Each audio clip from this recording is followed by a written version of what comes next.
Okay.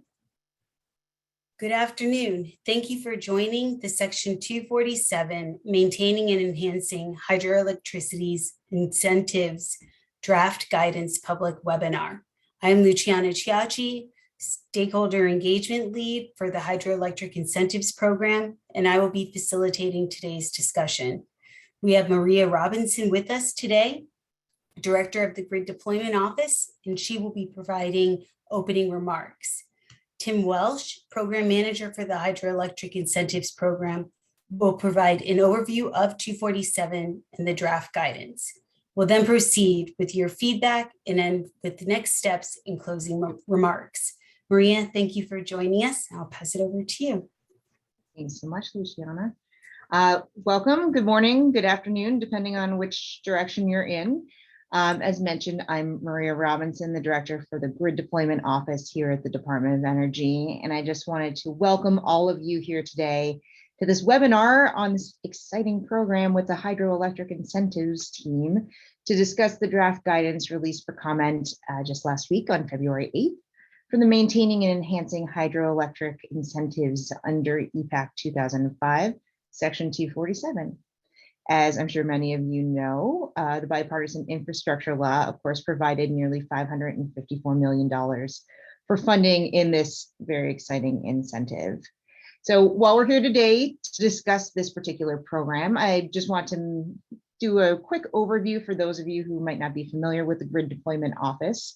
In addition to the work that we're discussing today, our Power Generation Assistance Division runs over $760 million in hydroelectric incentives, as well as $6 billion for the Civil Nuclear Credit Program. We're also responsible for overseeing about $14 billion in grid modernization funding through both competitive and formula grants for states, tribes, and territories. This work also includes our very important Puerto Rico Recovery and Assistance Program. And lastly, of course, the Grid Deployment Office also administers several transmission financing facilitation programs available through the Bipartisan Infrastructure Law and Inflation Reduction Act, including about $4.5 billion in revolving fund and loan programs. We're also currently accepting comments on our Transmission Siting and Economic Development Grant Program through the end of this month on February 28th. And that is a $760 million investment through the Inflation Reduction Act to support states and local communities in siting and permitting of interstate and offshore electricity transmission lines. So if you're excited about any of that you just heard in any of these programs, please go to our website to learn more. And I encourage you in particular to check out our Program Conductor website that includes more detailed information on the various grid and transmission financing opportunities available, not just at the Grid Deployment Office, but through DOE at large. For some context today on the hydroelectric incentives, President Biden, of course, has set ambitious climate goals of reducing US emissions at least 50% below 2005 levels by the year 2030 and reaching net zero emissions by 2050. And so in order to reach these ambitious goals, we need to make our country's power sector 100% clean by 2035. Hydropower plays an integral role in the accomplishment of these goals. And of course, we recognize that our existing fleet is very important, but is also aging. Many existing hydro facilities require significant upgrades to become better integrated with other renewable energy resources, while also improving dam safety and environmental conditions. On June 30th of last year, 2022, we released an RFI, request for information, seeking responses to help US DOE's office establish guidance for implementing this incentive and the hydroelectric efficiency improvement incentives under EPAC 2005, Section 243. So we're here today to discuss the draft guidance released last week for maintaining and enhancing hydroelectricity incentives. And we know that engaging states and local governments, tribes, communities, and our friends in private industry is absolutely critical to the success of all of our programs, including this one. So with that, I'm going to turn it over to Tim Welsh, who will provide an overview of this incentive and our draft guidance. So we thank all of you for taking part and sharing your expertise and feedback in this very important session. Tim, over to you. Thank you, Maria. As Maria said, I'm going to sort of set the stage here a little bit with a little context about what the statute actually says, so we can move forward with our comments on the draft guidance. So, as you know, and as Maria said, this particular incentive, the Maintaining and Enhancing Hydroelectricity Incentive Program, funds capital improvements at quote qualified facilities. So what are qualified facilities? So according to the statute, qualifying facilities are FERC licensed projects placed in service before the enactment of the section back in November of 2021, or pursuant to a permit or existing right-of-way granted prior to June 10, 1920, which is the date for the Federal Power Act. Next slide. So getting down to the funding. So as Maria noted, the exact amount was $553,600,000 provided by the bipartisan infrastructure law and to remain available until expended. And so the incentive payments under this particular incentive shouldn't exceed 30% of the cost of the applicable capital improvement and not more than $5 million to any facility in any fiscal year. So support for these existing facilities really fall into three main areas: grid resiliency, dam safety, and environmental improvements. So each of these, the statute breaks down each of these to subcategories. Starting with improving grid resiliency, the subcategories are adapting more quickly to changing grid conditions, providing ancillary services, integrating other variable sources of electricity generation, and a little bit of a strange one in this particular area, managing accumulated reservoir sediments. Now, breaking down the dam safety category, we have maintenance or upgrade of spillways or other pertinent structures, dam safety, dam stability improvements, including erosion repair and enhanced seepage controls, and finally, upgrades or replacements to floodgates or natural infrastructure restoration. Finally, environmental improvements, adding or improving fish passage, improving water quality, promoting downstream sediment transport processes and habitat maintenance, and improving recreational access. So the draft guidance, there's 14 sections in the draft guidance, and we've broken it down into more or less sections or chapters, and we've tried to couch it in such a way that we've sort of done a sort of a question and answer format. So we ask the questions such as, who may apply? What is a qualified hydroelectric facility? And then the answers to those questions are, presented in the guidance. So in addition to comments on the technical content of the guidance, we'd also welcome comments on our organization of the guidance as well. In other words, when you see one of these questions, were you expecting to see something, or what you saw, you expected it to be in another section under another question? So we would be interested in those type of comments as well. So we tried to make this a little bit more focused for comment, while of course we are interested in comments on anything and everything with the draft guidance. We really identified 5 areas that we're really focused on what you think about what we've done, because it's a little bit different. And we're gonna focus this webinar really on these 5 questions today, although at the end we'll have some time for some general comments about other parts of the guidance as well. So we're looking for really specific comments on our oversubscription scoring criteria rubric, and then related to that, selection of the scored applications, then our carve out or our allocation for small hydro projects, the timing of the funding, how the funding goes out the door, and finally, application preparation time.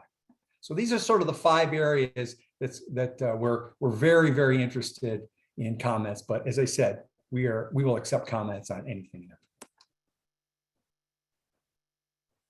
Okay, so with that, I will turn things back over to Lucci. We'll talk a little bit about how do you comment. Lucci? Thank you. So written and verbal responses are being accepted. And in addition to these 2 avenues of responding to the draft guidance, we are also holding today's public webinar. We are offering a request for a 30-minute individual verbal response, and that will be unrecorded. Requests are due today by 5 p.m. Eastern. Written responses to the draft guidance are due by 5 p.m. on February 28th. And in order to stay up to date with what is going on and what we're releasing, we recommend that folks sign up for news from the Grid Deployment Office, and a link to subscribe is included within the chat. Okay, so a couple of logistical items. The goal of this session is to facilitate an exchange of information and facts, and to solicit and obtain your individual feedback regarding the draft guidance on the maintaining and enhancing hydroelectricity incentives under EPAC 2005, Section 247. To that end, it would be most helpful that you provide, based on your personal experience, your individual advice, information, or facts regarding this topic. It is not the objective of this session to obtain any group position or consensus. Rather, the Department of Energy is seeking any recommendations as possible from all individuals at this meeting. To most effectively use our limited time, please refrain from passing judgment on other participants' recommendations or advice, and instead concentrate on your own individual experiences. Today's session is being recorded, and a transcript will be available on DOE's website. It'll be on the 247 webpage. If you're having logistical issues in terms of technical issues getting into the webinar, if it drops, please go ahead and try calling in by phone. Attendees that pre-registered to make 2-minute statements will speak first within each topic, and then we'll open it up to general feedback within that topic. And that feedback will be taken in order of raised hands. We ask that folks please keep their statements to 2 minutes, and if it goes over, we may cut off your mic. Again, use the Zoom function to raise your hand, and we will review and consider all responses in its formulation of final guidance. Okay, so we'll get started on public feedback topic 1. It is our intent to fund all eligible capital improvement projects. However, in the event the program is oversubscribed, DOE proposes to use a scoring criteria rubric to prioritize which capital improvement applications are awarded funding. So we'll start with the first person that signed up to speak to this topic. I'm sorry, I'm not going to do great with your name. It is Zhongji Wang.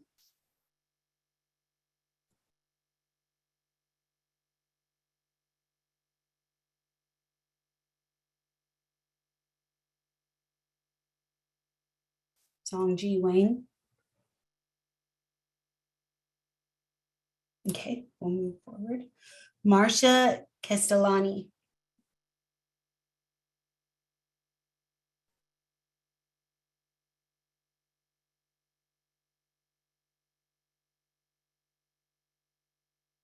Marcia Castellani.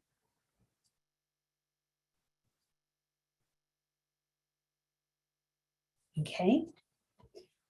Joel Metzger.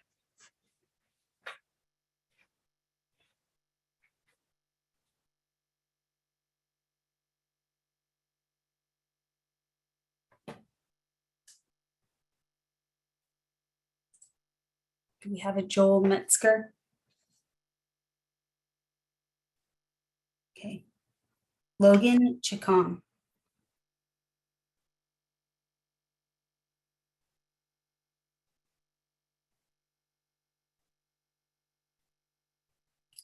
Logan Chacon. Hello? Hello. Yeah, when I signed up for this, I wasn't 100% sure what clicking on those were. And I'm not sure if the other people that aren't responding had the same issue when they signed up. I didn't know if that I was going to be talking about it. I didn't know if it was that or I'd just be listening to that portion of it. Okay. If you'd like to make a comment, you're free to do so. Otherwise, we can move on to the next person. I don't have any comments, no. Okay. Thank you. Michael Purdy? Hey, Luciana, can you hear me? Yes. Great. So before I move on here, is this on generally the scoring, or is it, are we going through each individual of the 3 categories and how they're scored, or yes? Yes. Yes. Any of those categories. All right, thanks, Tim. I appreciate it. Well, I would say, like, on behalf of NHA, that as we said in our original comments, that we would prefer just straight proration. It's clear that DOE took a lot of time to think about how to best score these different categories, and you definitely put a lot of thought into it. But these are based off of we each have our own value judgments on what is and is not important. I use important in air quotes. So I would, for the basis of simplicity and whatnot, and considering there's going to be a single round, and I'm sure there's a lot of interest in this topic, I would recommend that DOE moves something a bit more simple when it comes to this topic in the event of it's oversubscribed and move towards proration. Thank you.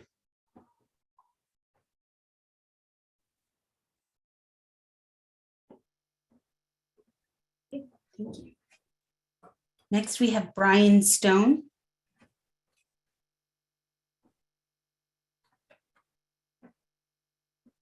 Good afternoon. Good Can you afternoon. hear me? Yes. Yep. Great, thanks. I'm Brian Stone, the president of Lockhart Power Company. We're an investor-owned utility in South Carolina. We own and operate several hydroelectric facilities. I have the comments I have are on related to page 23 of the guidance, page 23 of 37 and the document that I have. And so there's 2 substantive issues and then one I think it was just an errata that I was going to mention in passing. I think I can keep it to 2 minutes. Everything I'm reading is straight off of one piece of paper, one page, so it shouldn't be too long. Excuse me. The first issue has to do with the dam safety condition classification. So at the top of page 23 is a chart titled Category 2 Dam Safety. And the first 2, there's 3 sections. The first 2 of those are where I'm going to have comments.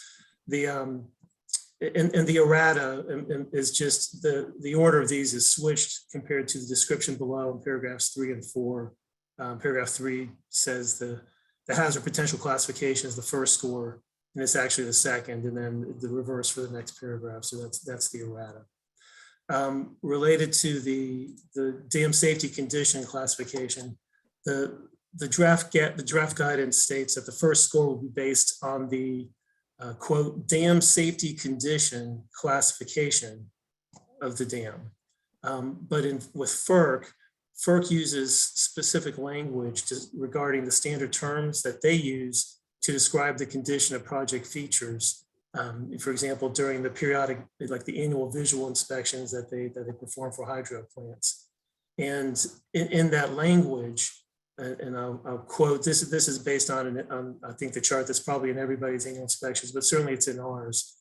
When it goes through those different categories, it has almost a disclaimer. It says, note that these terms are concerned with the physical condition during the report period based on visual observations and instrumentation evaluation and here's the part I would emphasize, and are not intended to provide an overall assessment of safety based on engineering analyses and studies. So, you know, the criteria here that we're pulling from, if this is where it's from, FERC specifically says that these are not supposed to be looking at safety related. These are not a judgment of safety, of the safety of the plant. So in our experience, often the observations are cosmetic or superficial issues and not related to what you're trying to address here. I would suggest an alternative approach to try to accomplish the same thing in the grading system, and something that goes back to a more substantive description from FERC, for example, for those projects regulated by FERC, and something that's more applicable to larger safety concerns that we're trying to address with this funding. For example, a three-tiered system, such as, if FERC is requiring a safety issue be addressed in a way as covered by one of these projects, a determination by FERC that either it's not required, so that the licensee is just doing it because they feel like it's in the best interest. It's either recommended or under investigation by FERC, or it's required by FERC. And so that would be three, either it's not required, it's required, or it's something in between, basically. It's a three-tiered grading system. So similar to the other approach you're taking, you could get input from FERC about, the terms they would use, objective approach, and how they would go about it. So that's the first one. And the other one, under the hazard potential classification, FERC and FEMA both use hazard potential classification levels with just 3 levels: low, significant, and high. In the draft guidance, there's this 4th category of extremely high. I did a quick online search, and apparently it's used by the state of California for all of their dams that fall under their state regulation, all the dams, including non-powered dams. And so that seems to be a California thing. Interestingly, California doesn't have 4 tiers as are shown here. They only have 3. They don't have the high level, so they only have a 3-tiered system as well. So in essence, the draft guidance proposal would actually prioritize California projects in the highest category over other states, since they're the only ones that would have that designation, or at least they're one of the ones that would have the designation of extremely high. And I don't see a particular reason for that. So the suggestion is that per FERC and FEMA definitions, I would keep the classifications to 3 and use the same 3 that they use for federal regulation. The extremely high category should be eliminated, in my opinion.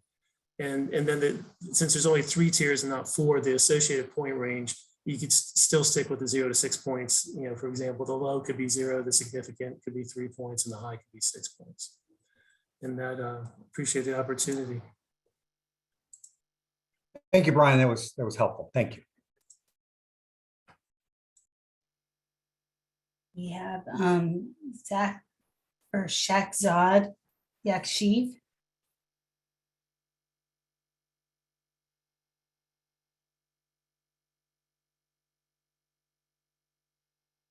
Shakzad.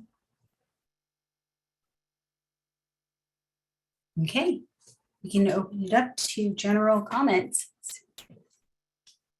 We'll be taking these in order of raised hands.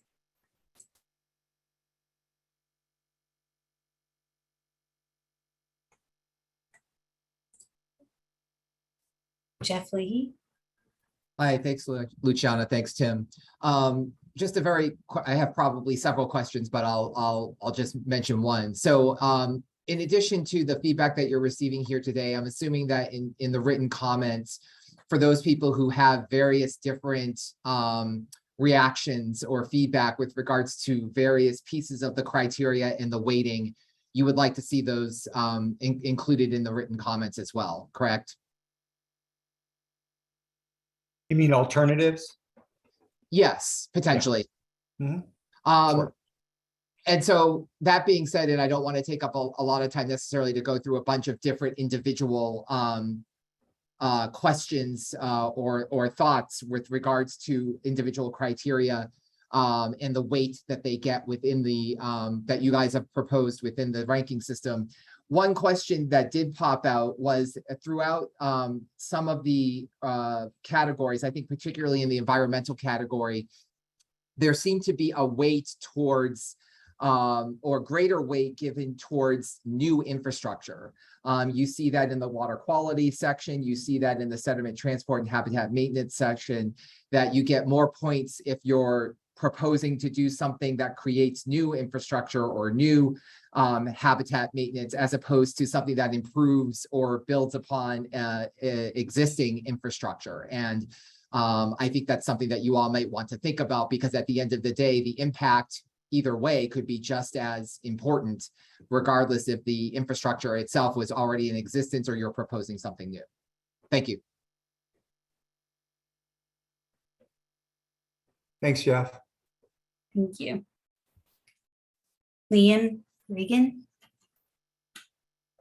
Hey everyone, thanks for hosting this. This is really helpful and informative. My question relates to the Justice 40 provisions within the scoring rubric, and I'm wondering if DOE has a preference for how to measure benefits for Section 247 projects for community benefits, and if there is a preference for definition used.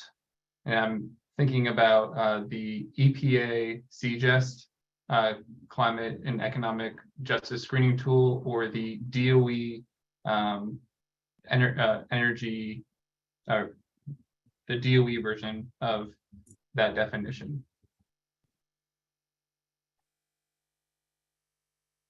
Liam, don't we mention specifically which tool Yes. we want to use? Yep. And it is the that's the screening tool. CE. Yeah, the climate and economic justice screening tool Yes. Yes. is on previous IIJA grants, there has been deference given to both. Is there consolidated guidance for why the EPA screening tool is preferred? So we just recently got that guidance ourselves internally. Okay. So that's probably something like last Friday. So Oh. that's pretty recent. Very recent. Yeah. And then to the benefits portion of this, because the nature of the capital improvements are at hydroelectric dams, and the dams themselves may be not in disadvantaged communities identified under the definition. Is there a preference for how to measure benefits for these projects? We have not identified a specific way of measuring the benefits. Okay. If you have some suggestions, we'd be happy to hear. Sure, I think that, if this improves reliability or any kind of resiliency or future grid modernization through these capital improvements, those are just typically a couple steps from these kinds of capital improvements to hydroelectric dams. And the impacts on disadvantaged communities may not be different than those in non-disadvantaged communities. And typically the guidance is delineating the difference between the two, and how those 40% of the benefits are pushed for Justice 40 reasons to those disadvantaged communities, because we're working in centralized power here. Right. So just a comment, but the guidance is helpful. Thank you. Thank you. Thank you. John Loving. Hey, thank you. Good afternoon. Appreciate the scoring rubric, and I can tell the department really put a lot of thought into it. I'm calling on behalf of the Snoqualmie tribe in Snoqualmie, Washington. And they are definitely excited to see that part of the scoring rubric is benefiting species of cultural significance to Indian tribes. Thank you for that. We're going to submit comments by the February 28th date, But one recommendation we would give to the Department of Energy is that while you're protecting the culturally significant species, we'd also like to see some rubric that protects culturally significant areas or sites to tribes. The Snoqualmie tribe has a holy site, a sacred site, right by a hydropower facility. And what we would not like to see is a capital project happen that will in some way hinder access to or harm the tribe's sacred site, which is the Snoqualmie Falls. So we'd like to see that included as part of the rubric, and we'll send more details in the comments, and we appreciate you having this call today. Thank you. Thanks, John. Thank you. Michael Purdy. And thanks, Luciana, for letting me go again here. I just want to focus in a little bit on the grid resiliency and looking at the rubric and the table that you guys have provided. In particular, excuse me, subcategory 1A1 and the 1A3 table. You know, again, going back to my earlier comment, you know, as an example, there's a you know, a 10 to 15% increase in operating range, you know, no matter the heuristics of the plant, you know, is valued greater than SCADA or, you know, remote start as an example, right? And those second investments would be considered relatively important, but they're valued as less. You know, and then, you know, there's the catch-all, air quotes, catch-all term of grid reliability.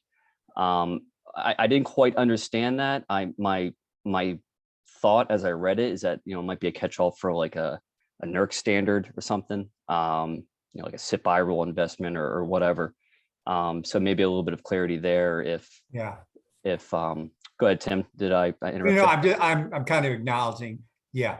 Okay, gotcha. I gotcha. We probably need to clarify that a little bit.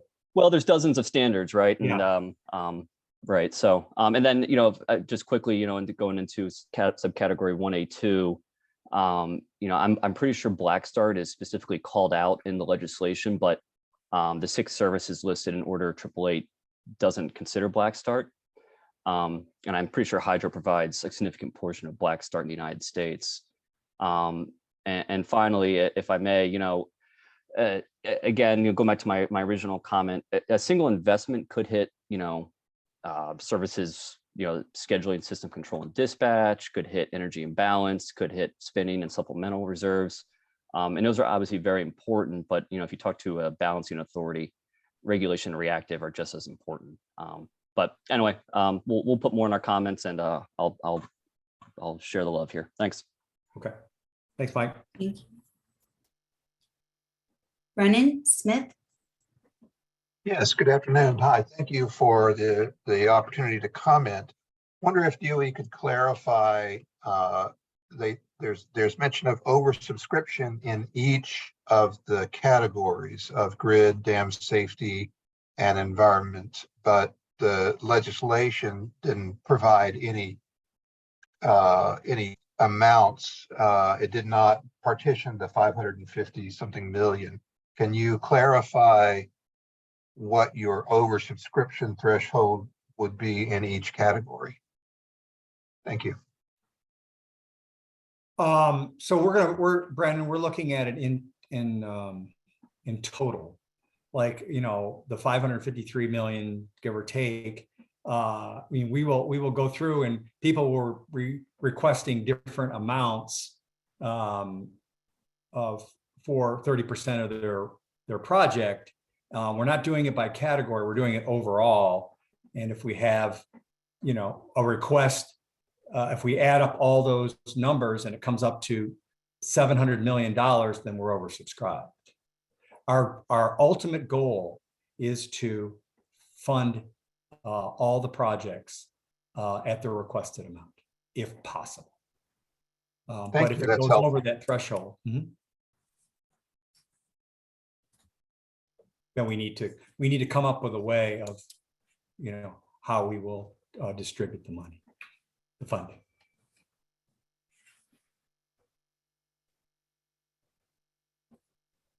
Thank you. Ying Sha Yang. Sorry if I'm mispronouncing your name. No, you're good. Thank you. Yeah, this is Ying Xiang from Bright Night. I have a clarifying question. And sorry if this is in the draft. I only got to know this very recently. I haven't got a chance to look through the draft. But my question is, what qualifies as the capital improvement activity? Does it have to be like certain upgrades to the dam itself, or would say adding another kind of equipment, for example, battery storage to the hydro dam to improve its operational services, and that helps the grid resiliency? Like, does that count as the capital improvement?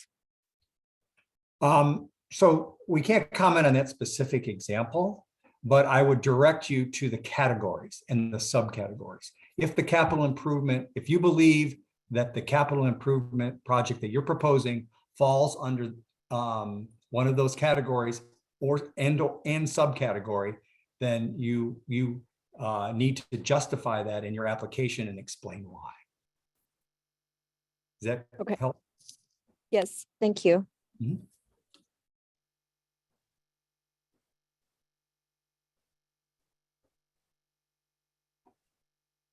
Jeff Leahy, did you have another comment? One very quick general comment with regards to the various criteria across categories. I think the guidance document makes clear, and Tim, please correct me if I'm wrong, that each application should be focused for the capital improvement in a specific category and subcategory. There may be improved capital improvements that hit multiple categories or multiple subcategories within a category.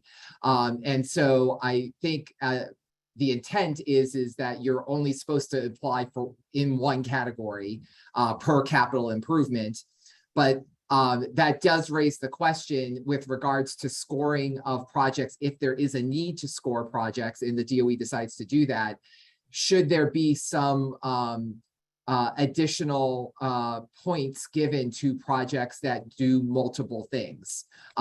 Again, either across categories or within subcategories of a particular category. Should there be some weight, additional weight given to multi-beneficial projects across multiple categories?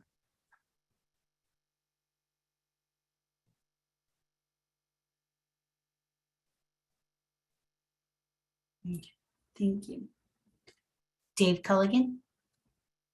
Hey, thanks for the chance to offer some comments, and thanks for hosting the session here. I think it's under section 10, the timing of incentive payments. In the second paragraph, it says DOE may set milestones for completion of capital improvements. Can you describe the basis or the approach to that? And fair to say milestones you might set would not be in conflict with FERC requirements and orders issuings and that sort of thing? Yeah, that's a great point, Dave. I think we would be remiss if we just, if we set milestones in a vacuum. So we'll take into consideration, strong consideration, what the applicant proposes and the milestones. We will ask you to identify milestones. And if they make sense to us, and if they're consistent with what FERC is looking for, then there's no reason why we wouldn't adopt those milestones. But that would be, if it's straightforward, fine. If not, it may be a conversation between DOE and the applicant. Ed Brennan.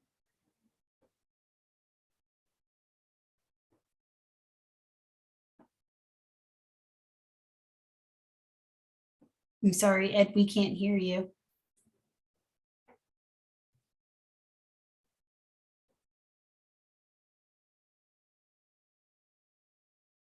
Are you able to hear me now? Yes. Yep. Oh, sorry about that. To add on to Jeff's point, in terms of prioritization, I know we're just talking about section 247 right now, but we all know down the road coming is section 243. And there could be a capital improvement project that meets the separate eligibility criteria under section 247 and 243. Have you guys given any thought that it's one or the other? Or can a given project submit an application for a payment under each section, meets with the condition that the project separately meets the eligibility criteria under 243 and 247. That's a good point. Because in other words, you have one project, but you're getting more bang for your buck. Yeah. And so that would play into the prioritization scoring, as well as, can you have one project and apply for both payments under the different sections? And that's a great question. I mean, they are both covered under separate statutes, and we're treating them that way. I don't think we'll factor one into the other. We're going to treat them separately. But the question of can you apply the same project to both is something we're going to have to think about. Yeah, and then I guess if when you make that determination, I would suggest that both the final guidance documents specifically have a statement to that effect that, there is a crossover or there's not. And then I know this isn't related to the scoring, but I just have consistently had the general question about what the 30% is based on. In a given federal fiscal year, you could have one project start and be completed. That's pretty straightforward. But you can imagine most of these capital improvements are going to be multi-year, multi-fiscal year projects. So at the point when you guys make the announcement that applications are being accepted for payments under Section 247, you can have a mix where that the applicant has some of the cost already expended, and based on, then the rest is just going to be what the cost estimate is. Yeah. So I'm wondering if you can kind of refine what your guys' thoughts are as how that 30% is established within a given application. If my understanding, and we have talked about this a little bit, is so it's 30% of the total cost of the project. Understanding that, yes, there could be some expenditures, as long as those expenditures were after November 15th, 2021, which is the enactment of the bipartisan infrastructure law, then we could, that's part of the 30%, I guess. And we could cover those costs in arrears. Right. So if meeting that time frame from November, whatever it was in 2021, so you submit an application, let's say it's going to happen in calendar year 2023, you guys will give the notice that you're accepting applications.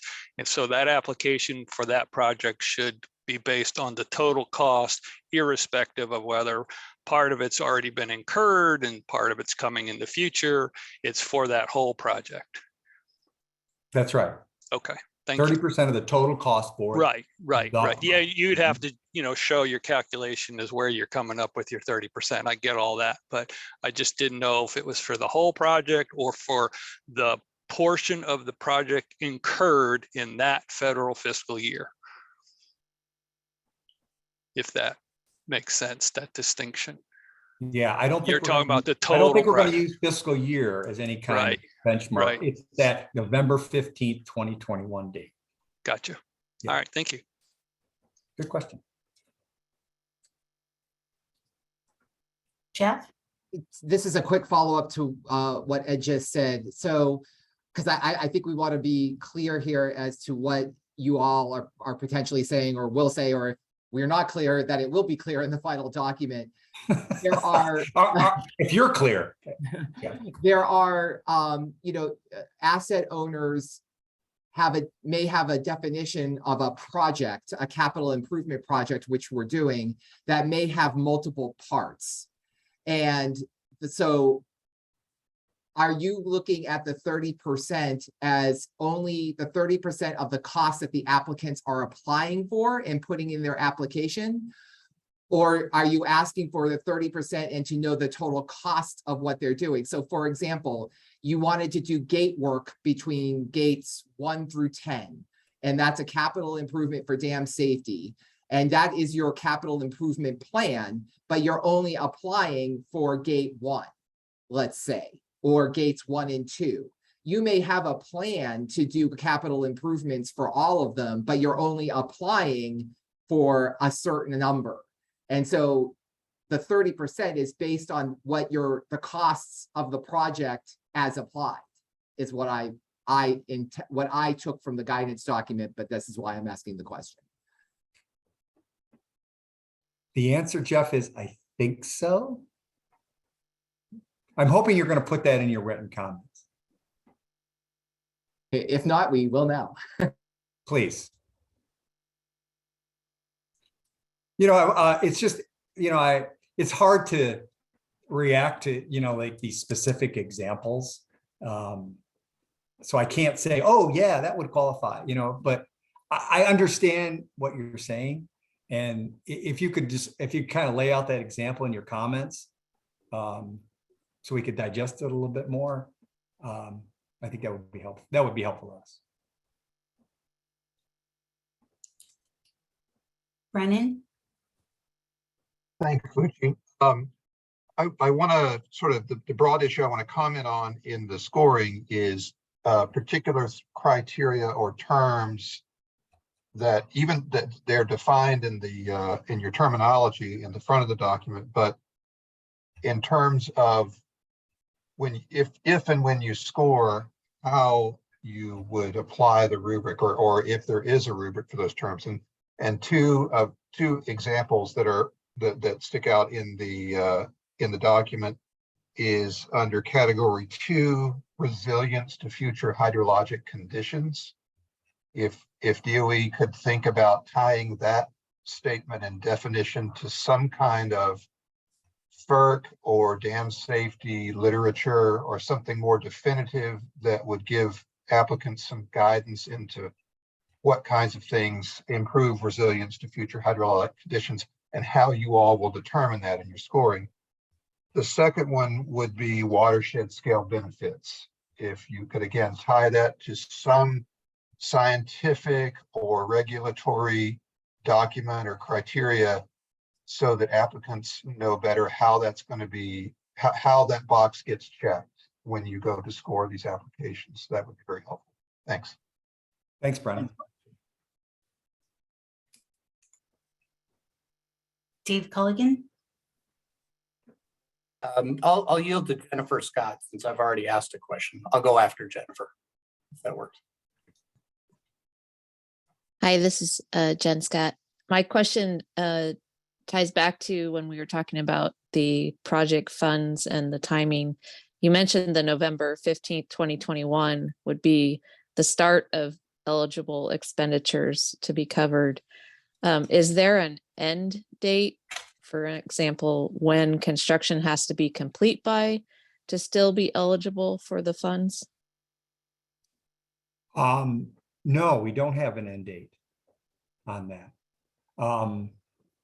I think the end date would be up to you, because we're going to talk about here in a few minutes, that we would not provide the rest of the funding until the project was completed.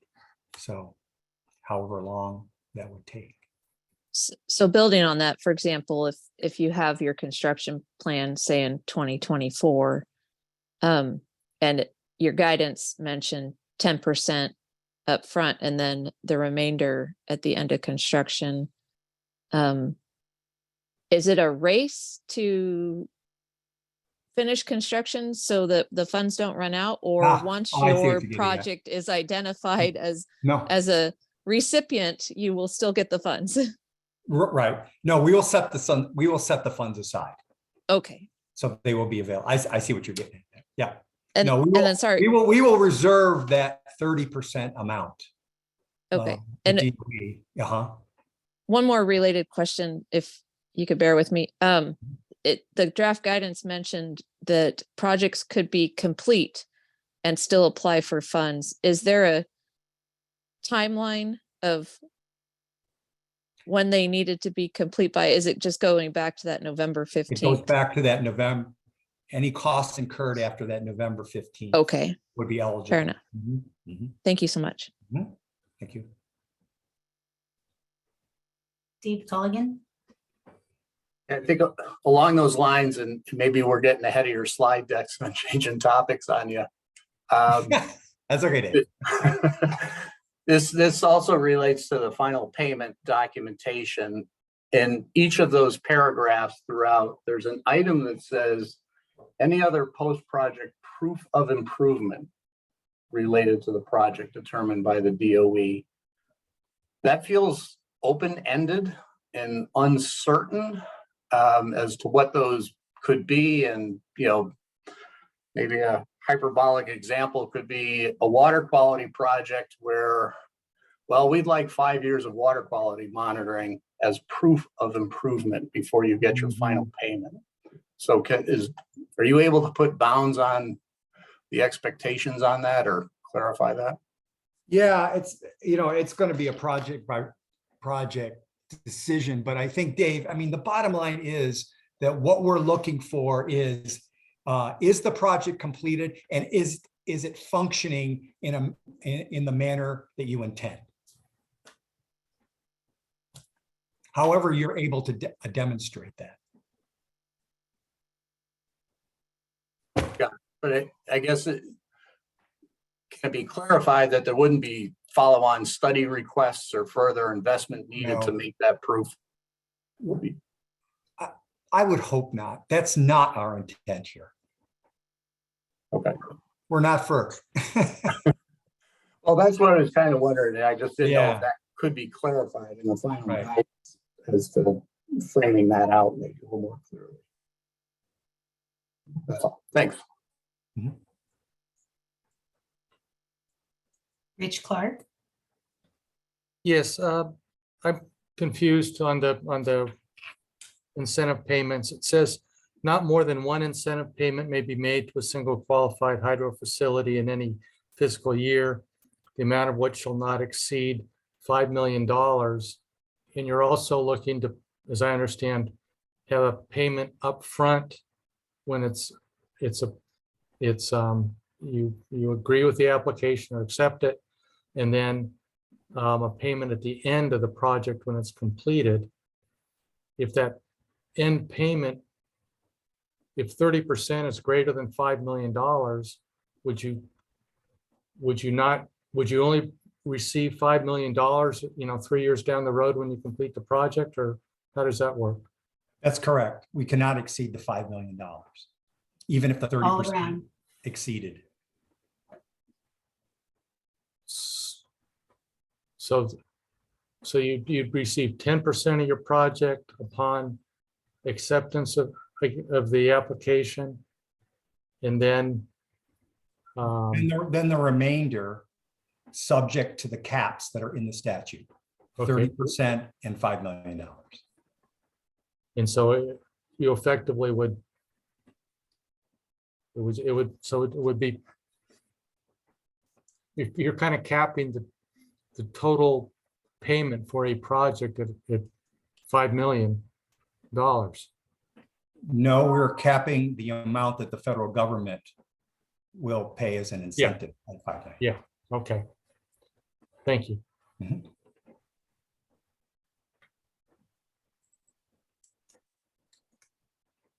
Jennifer, Scott, did you still have a question? Sorry, no. I'll put my hand down, thanks. Carl Atkinson. Yes, Carl Atkinson from Voice Hydro. Thank you very much for publishing the guidance. Definitely an outstanding piece to get all of this out and together so soon. The comment that I'll make and recommendation I'll make here is again in section 10 regarding that funding and the advance payment. I'm a little confused by the wording that it says not to exceed 10% of the total project costs as opposed to 10% of the total incentive payment. Again, I'm not putting words in your mouth, but at the end of the day, there are some of these projects that could be applying for easily in the tens of millions of project cost. And so if you're intending to make an advance payment of millions of dollars, 1 to 2 to 3 to 5 million, I don't know that there's much of a final payment left over.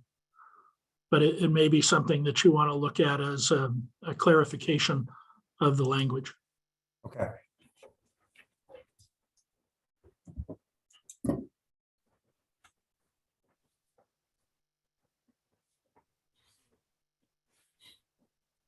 Thank you. Jeff Leahy? I'll be very quick. It built off Carl's question. So Tim, when I read the document, and Lucia, when I read the document, that 10%, basically I translated that to mean 1/3 payment upfront, 2/3 payment at the end. Correct. Okay.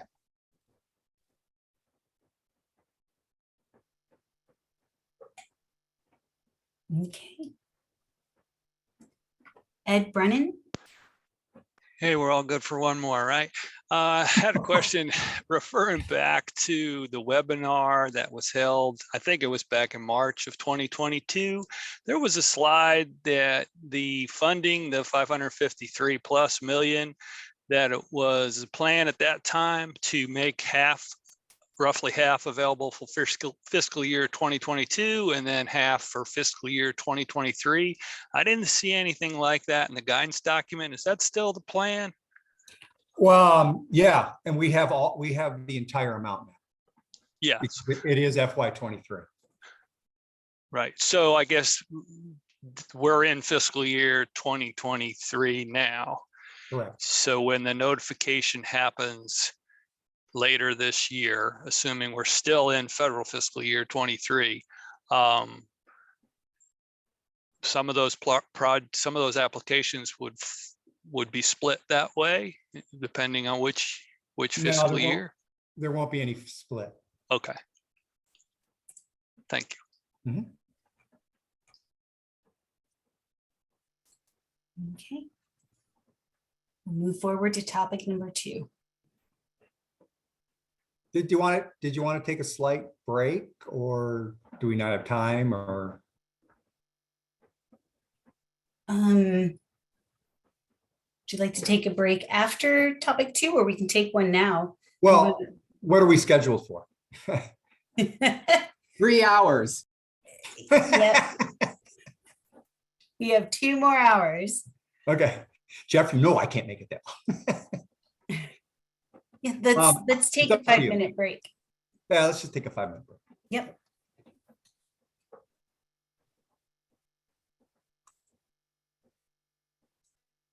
Thanks, guys. We'll be back at 5. Cover topic number 2.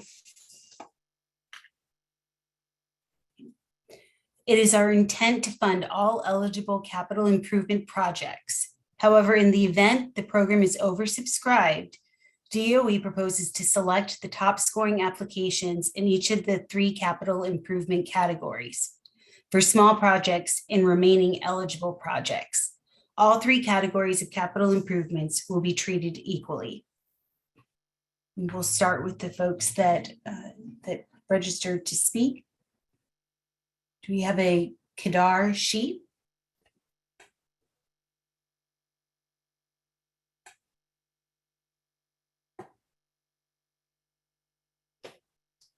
Kedar sheet?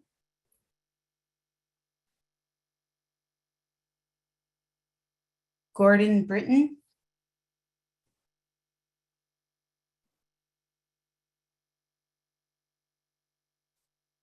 Gordon Britton? Beth Harris?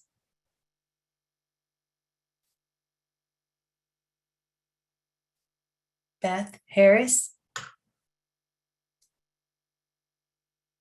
Robert Selby?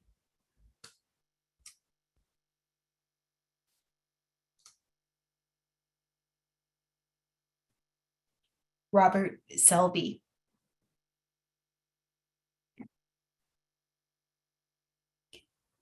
Vincent Bryan?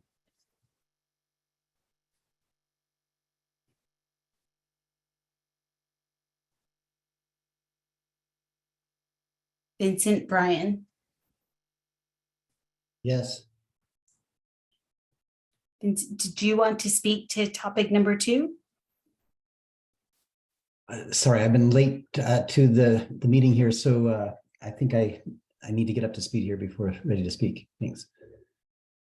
Okay, sure, I can turn to you.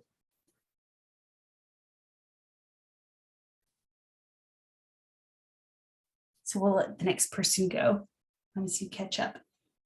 Kim Boggio.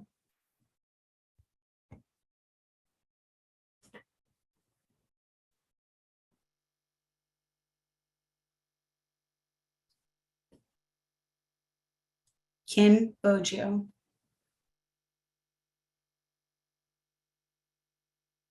Yeah, hi. I'm listening in, but I think I'm more interested in the 2847 FOA, which is down the road. I think these are the capital improvements, right? So I really don't have much to offer, I don't think.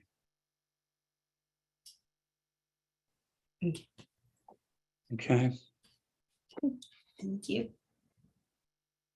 John Loving.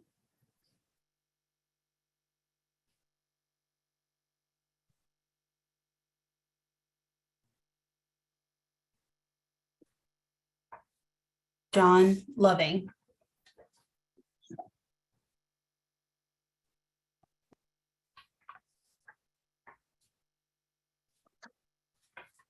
Michael Purdy.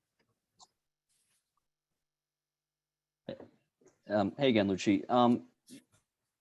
Yeah, I selected yes on this one, but to be honest with you, I wasn't really sure what the conversation was going to be so that's on me. But NHA would agree that all 3 categories should be treated equally.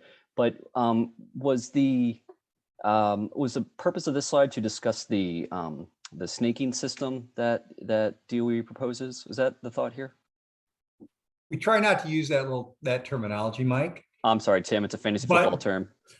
Exactly, and that's why we don't use it, because my staff panics every time I call it a snake draft. So. Yeah, and if I may, this just goes back to my comment on the last time that we still think that proration is the better option here. So you don't have to go through all this, but I appreciate it. Thank you. Okay, thank you. Sharon Roach.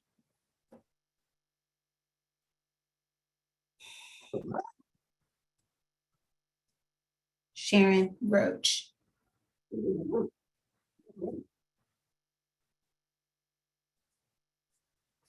Okay, Vincent, we can go back to you.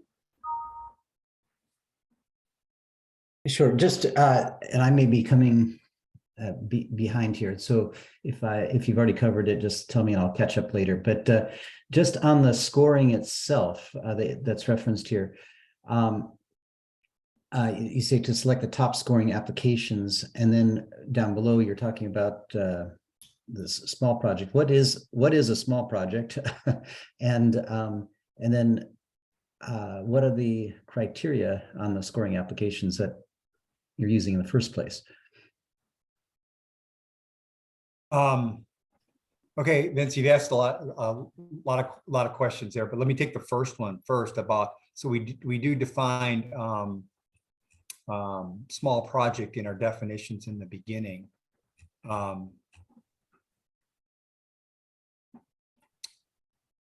So small project is a hydroelectric facility with nameplate capacity of 10 megawatts or less that is owned or operated by a small business, Indian tribe, municipality, or electric cooperative.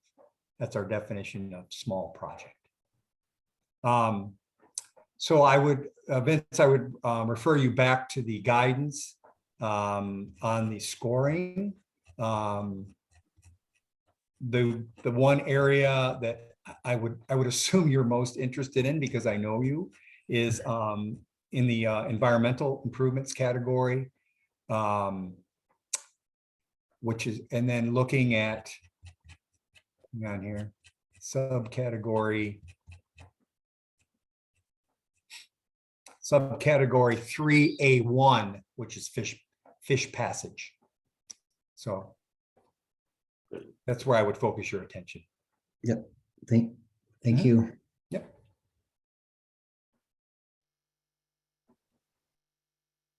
Okay, we can open it up to general comments. Brennan Smith.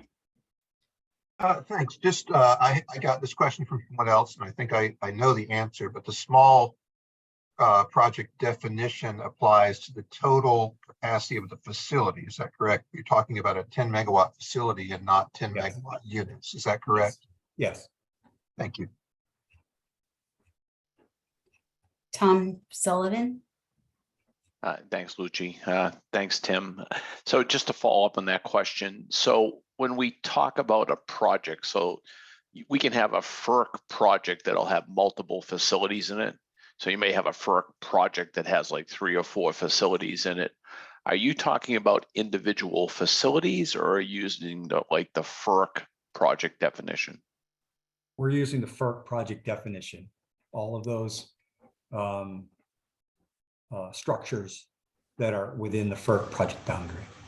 So if you have somebody that has a FERC license that has like 4 different hydro sites in it, it's the cumulative capacity of those 4 hydro sites that Yes. will Yes. qualify. Okay, Yes. all right, thanks. Mhm. Thank you. Jeff Leahy. Thank you. This might be a question that actually sort of goes into part 3, but because the slide talks about oversubscription here as well, with regards, and you mentioned this, Tim, I think in one of the earlier questions, with the set aside for the small hydro projects, the 25 up to 25% versus the 75%, what happened? So when you're determining the eligible projects and making decisions on the selections of applications, you're doing that independently between the 2 categories. So that's all happening in the small hydro category, and then it's all happening in the remainder category.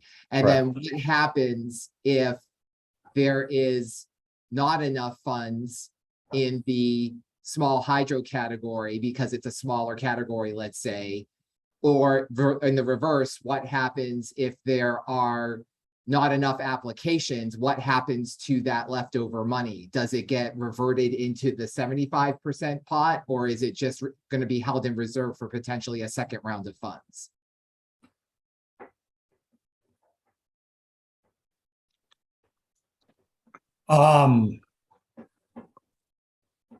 That's a good question, Jeff. I thought we addressed that, but perhaps not. Aaron Levine, did we address that? I remember talking about it.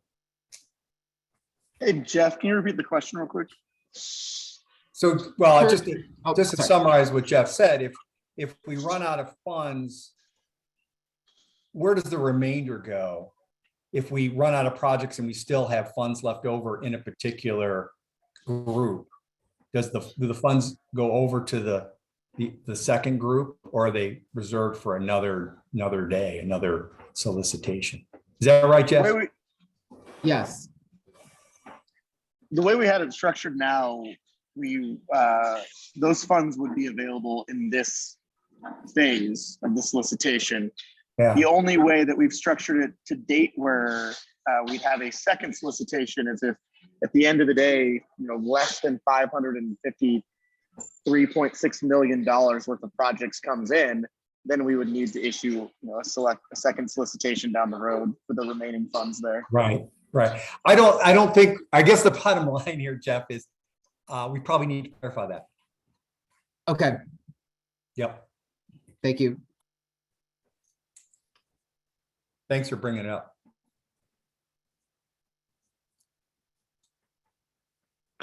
Leila Murphy. Hi, thank you. Earlier you had stated that there was a desire to fund all the projects. And so is there an opportunity then to rather eliminate projects to just fund everything to a lesser degree? Especially in those small project categories where every dollar is so impactful?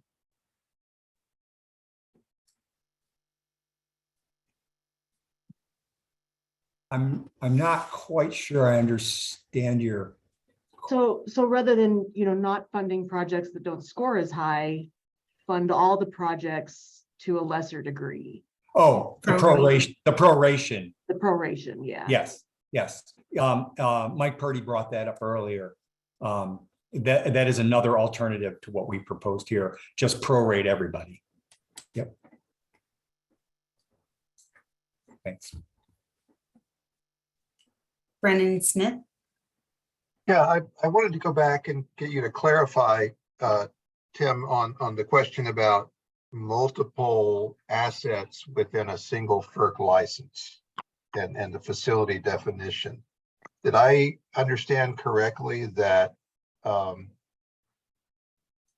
that no matter how far apart a particular asset may be on a river, if it's under the same FERC project license, that it's one facility? That's right. That's quite a important distinction for lots of projects, I would say. Absolutely, yes. But the projects still have to be related to the category or subcategory and subcategory. Let me follow up then. So the $5 million cap would apply to every asset included in a FERC license then? That's right. Well, not individually, Brian, the whole thing. Right. So if I have 5 dams over 20 miles of river under one FERC license, the cap applies to the aggregate of all of them. That's right. Okay.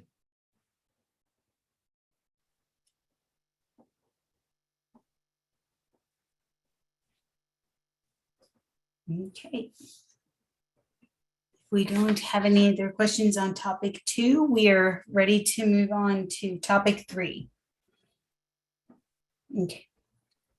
Recognizing that small hydropower facilities make up 75% of the nation's hydropower fleet, DOE intends to allocate up to 25% of the program funding to support capital improvements made at small hydropower projects. So we're taking feedback on that, and this also includes what that small hydropower project is. So the first person I have that signed up to speak to this is Keith Cuny.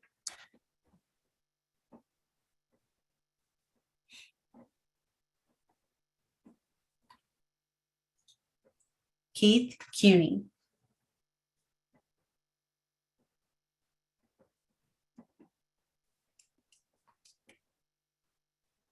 Zanji Wayne.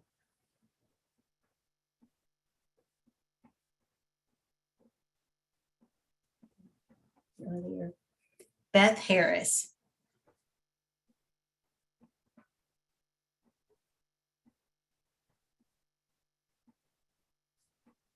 Robert Selby.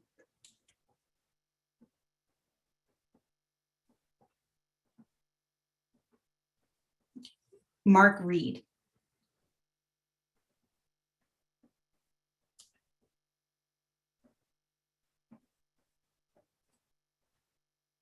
Mark Reed.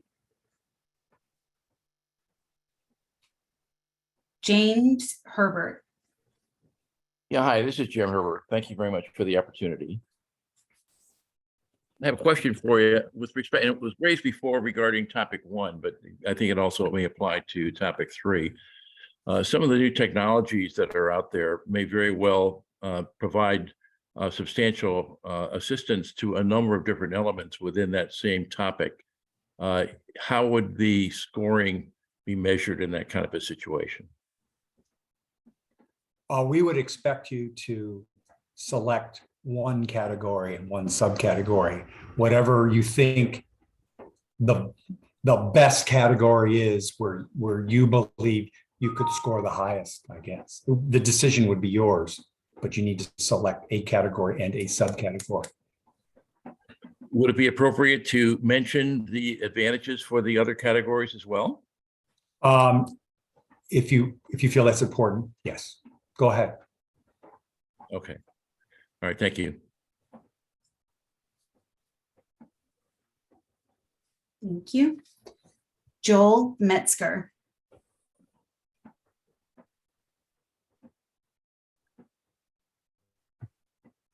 Logan Chacon.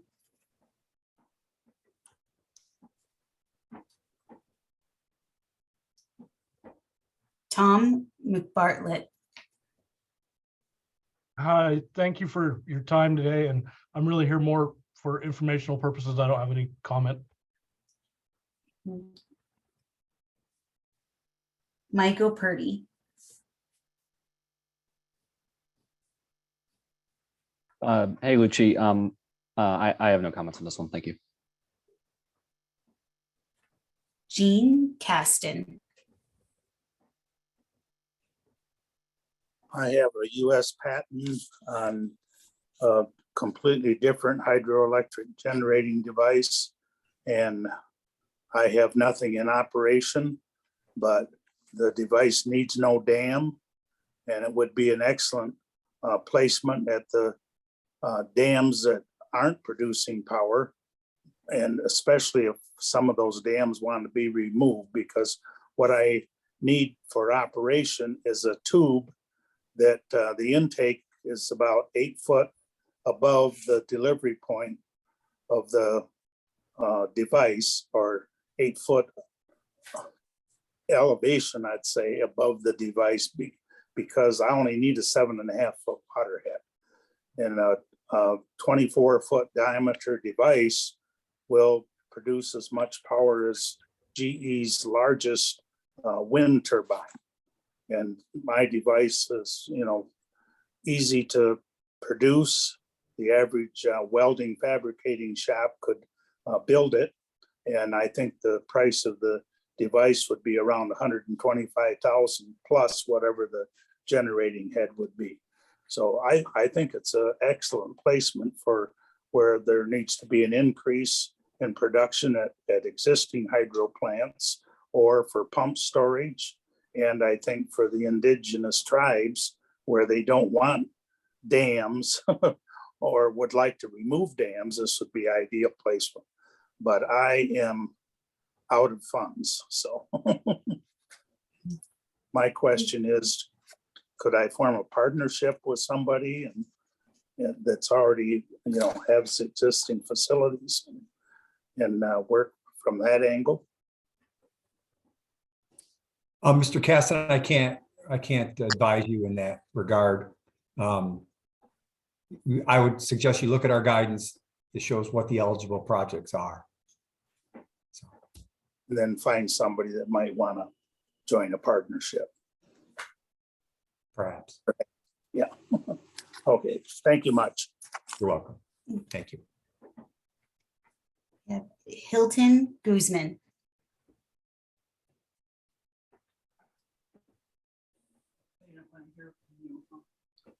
Well, I didn't present. Hilton Guzman.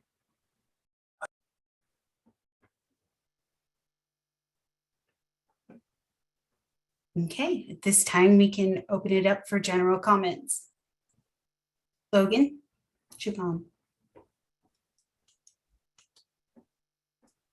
Yes, this is actually Larry Benjamin, work with Logan Chacon at Centralia City Light. Our current facility is nameplate data is a 12 megawatt facility. However, due to FERC restrictions, we are not able to ever meet that because of water flow.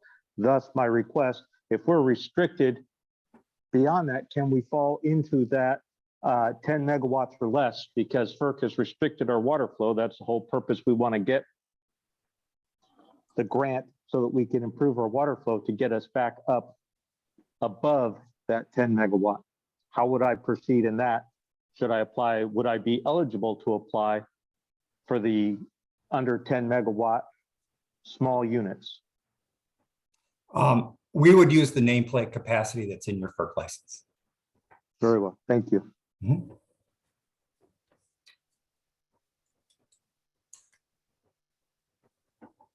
Jeff? Just a very quick question.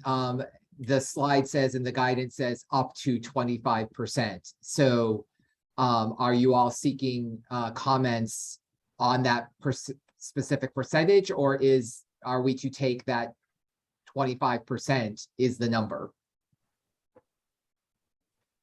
We would be accepting comments on the 25%.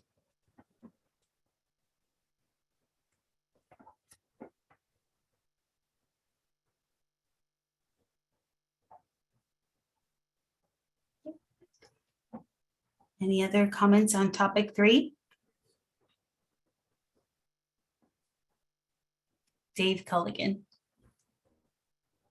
Yeah, hang with me while I try to get through this idea here. Uh-oh. Say you have an owner that has a multi-development FERC project that happens to be a hair over 10 megawatts. It's like 3.5 megawatt developments, and therefore it's one project, it's one facility. They get one swing at the bat. Are they greatly disadvantaged over an owner who owns 3.5 megawatt projects that are under 3 different FERC licenses, who could then have the benefit of having 3 applications and having preference because they're all under 10 megawatts?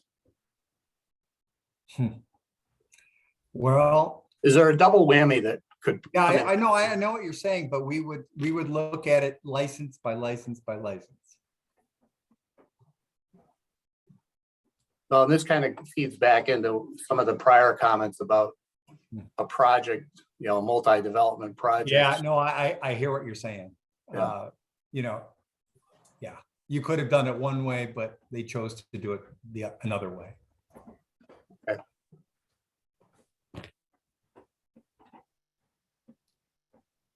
Michael Purdy. Thanks, Lucci. I wasn't really sure where to make this next comment, but this seems like a good time as any. The eligibility for Section 247 does not appear to include, at least as of now, the qualifying conduits under the Hydropower Regulatory Efficiency Act of 2013. These types of assets would likely fall in this bucket. Was there a thought of allowing these types of assets to be able to apply for 247? So we are looking for FERC licensed projects or exempted project under Part 1. Got it. But FERC must certify these projects meet this criteria. I understand. Yeah. Okay. All right. Thanks. Mhm. Rich Clark. Yes, on the 75% of the nation's hydropower fleet, is that 75% based on the number of FERC licenses? Is it number of units? Is it nameplate capacity? Is it annual energy produced? How is that defined or determined? I think it's projects, number of projects. Is that right, Aaron? Yeah, so that number was based off of, again, to more of a licensing standard. We're not looking at individual units for this. It was that was using Oak Ridge's database and looking at percentage of projects, in the broad sense of a license that fell within that. So when you say project, that's equivalent to a FERC license? Yeah. Yeah, or exemption, but yeah, exemption from licensing, which are also included within this program. Okay, thank you. Thank you. Michael Purdy. Sorry, if I may just follow up on what Aaron just said. The guidance doesn't say exemptions, at least as of now. Was that your intent, or am I just completely misreading it? So it is included in there. It's in the definitions section. Okay. The And so, definitions, yeah, of so- course. Yeah, the devil's in the details sometimes with these definitions. So I do encourage everyone, if there is terms within the guidance itself, to see if they're defined in that definition section up front. Thanks, Aaron. Appreciate it. Mike, would it be helpful if it was in the body of the guidance itself? If possible, yes, Tim, that would be great. I will say that I'm not the only one who missed that. Okay. Thank you.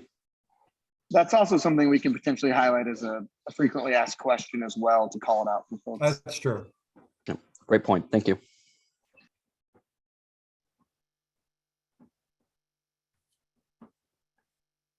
Rich Clark. I'm sorry.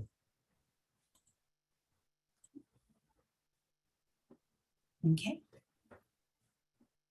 We don't have any other questions on topic 3. We can move on to topic number 4.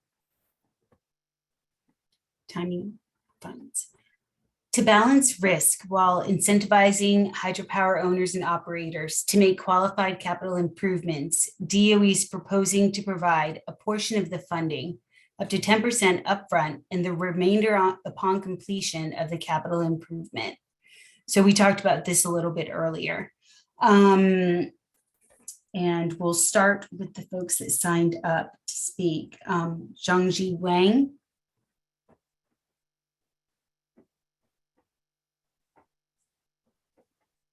Beth Harris. Robert Selby.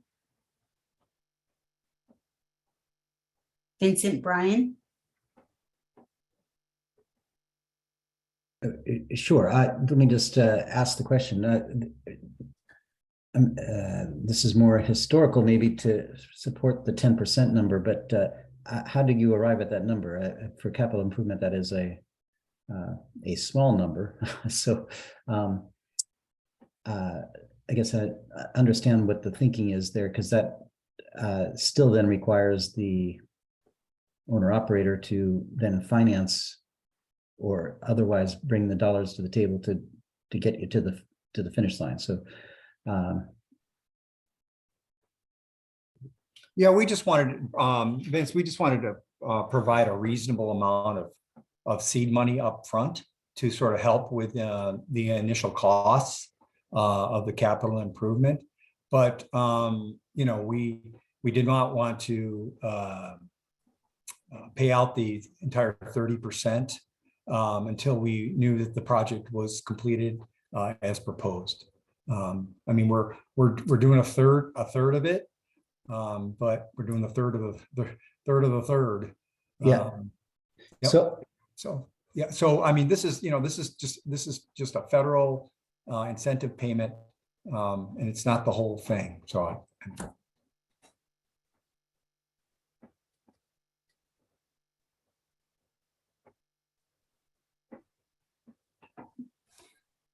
Sherry Salover.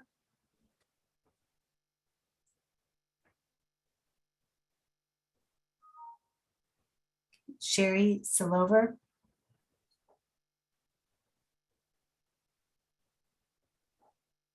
Michael Purdy. Thanks again, Lucci. The comment I've received from members on this one is this first, is this the 10%?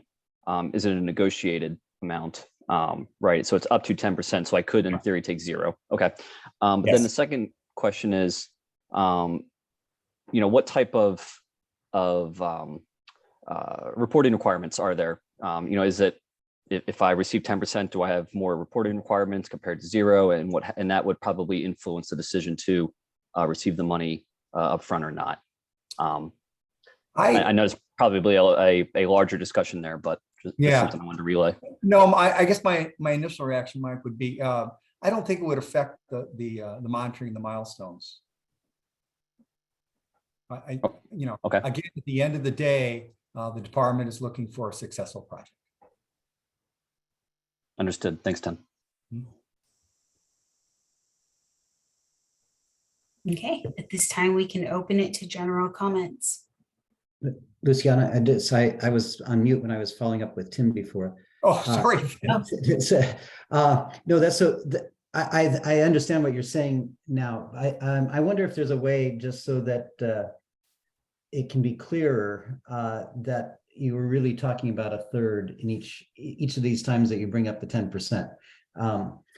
Because I think the natural reading of it is that you're thinking 10%, not a third of the third. Yes. I think it just needs to be clarified because it. Okay.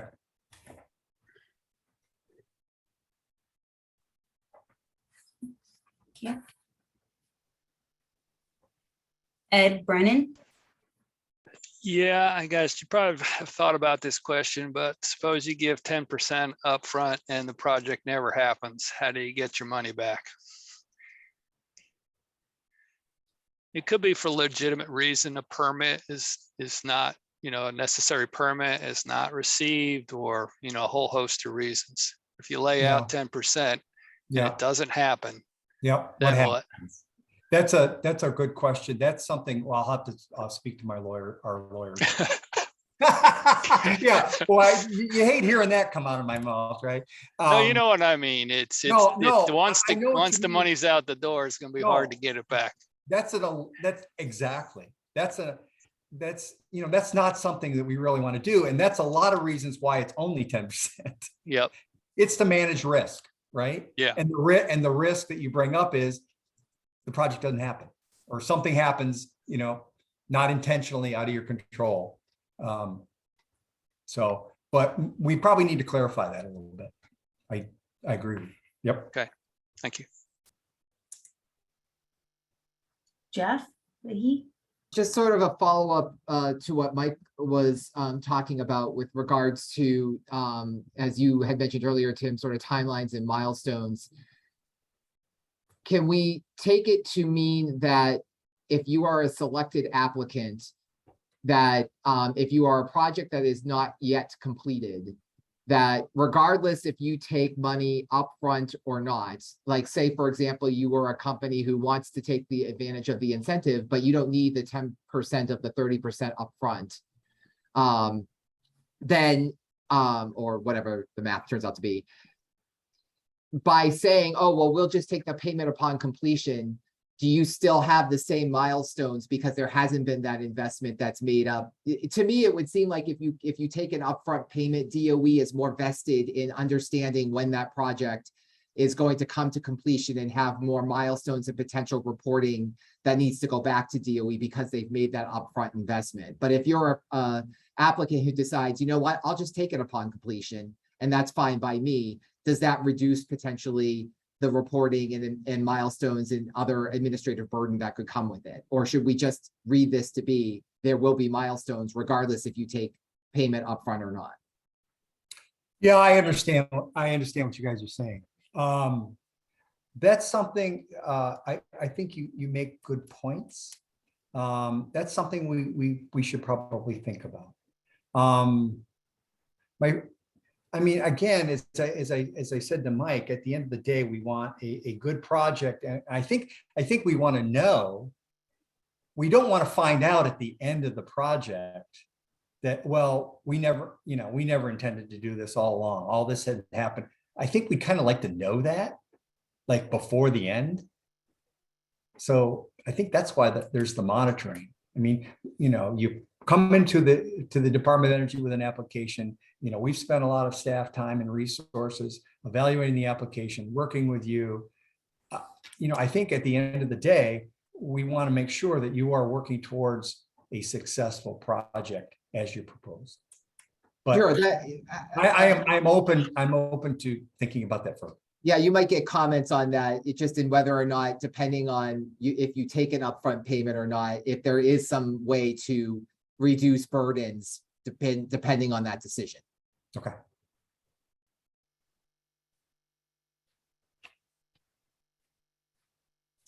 Thomas St. John. Thomas St. John with Southern Company. Thanks again, y'all, for having this public opportunity for feedback. Just kind of going back to that, will there be deference being given when DOE is looking at setting milestones to try to have those correspond with construction schedules that applicants may already have in place? Yeah, I think we'll do our best, Thomas, to coordinate with FERC, what kind of monitoring they're requiring, and and try to minimize anything extra that you might have to do. Yeah, I was just because I don't, for instance, if you've got a 10-year project plan of many different projects going on at different times, you got schedules that have been in place for years. So I just would hope that the DOE would give some consideration to try to limit the amount of requiring applicants to redo existing construction schedules on projects. I understood. Yep. Thank you so much. Thank you.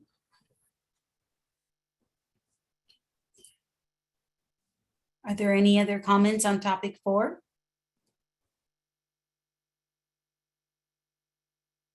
Okay, we can move on to topic 5. DOE estimates 8 hours of preparation time for the 247 application.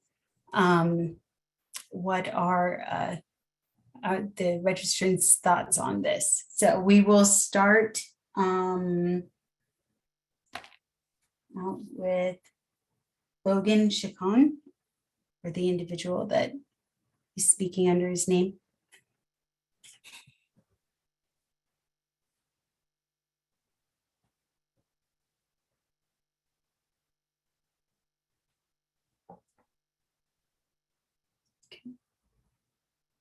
Kim Boggio.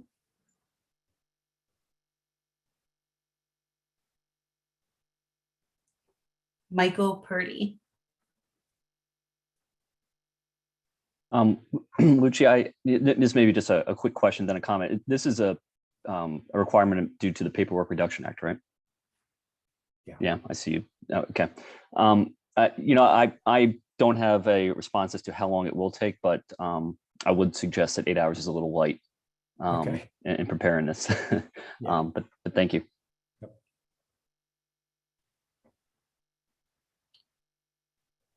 Liam Regan. Hey, thanks again.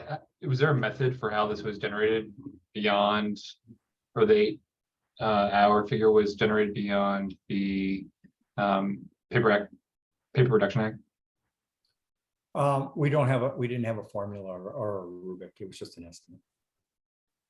And have you all thought about the other technical analysis that might go into quantifying benefits for these projects as part of the 8 hours? No. Okay, thank you. Dave Culligan. Yes, thanks.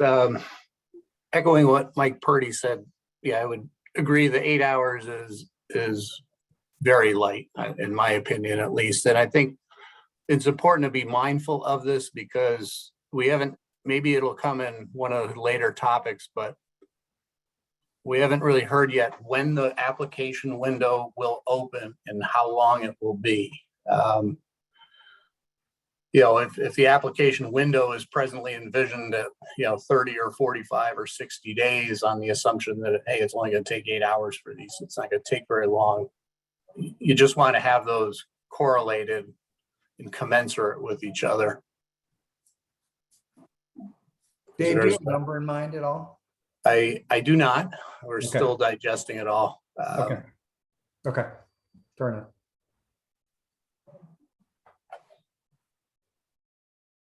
Jeff Leahy. So in the scale of increasing concern, I did have one company who said to me they were terrified by what they saw included in the application content. So that's just a comment in terms of how much substance is being asked for and maybe not even so much in sort of what has to be written up, but as was mentioned earlier by Liam, I think the amount of research that might have to be pulled together in order to qualitatively or in some cases quantitatively make the case that is being asked for in the application.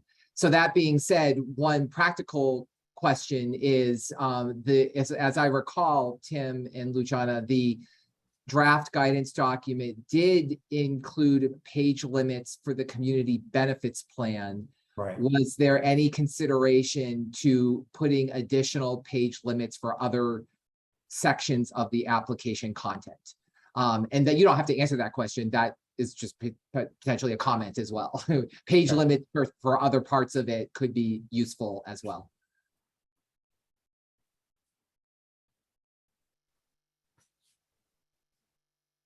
Okay, thank you. Brennan Smith?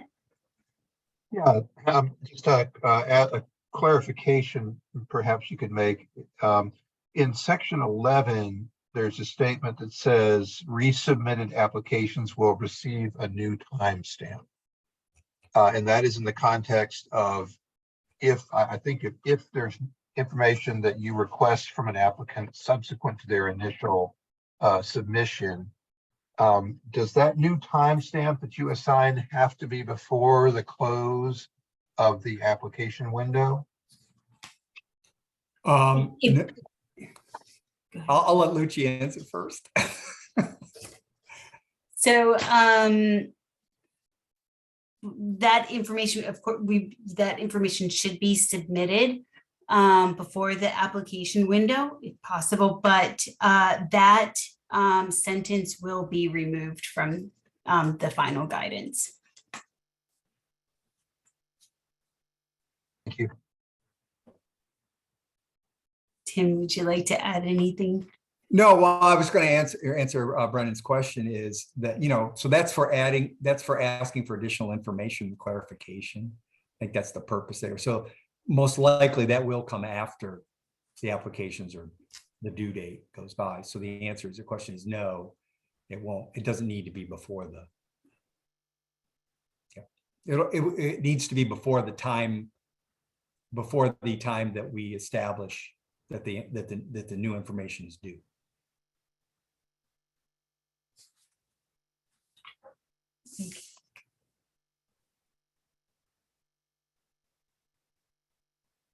Okay. Carl Atkinson.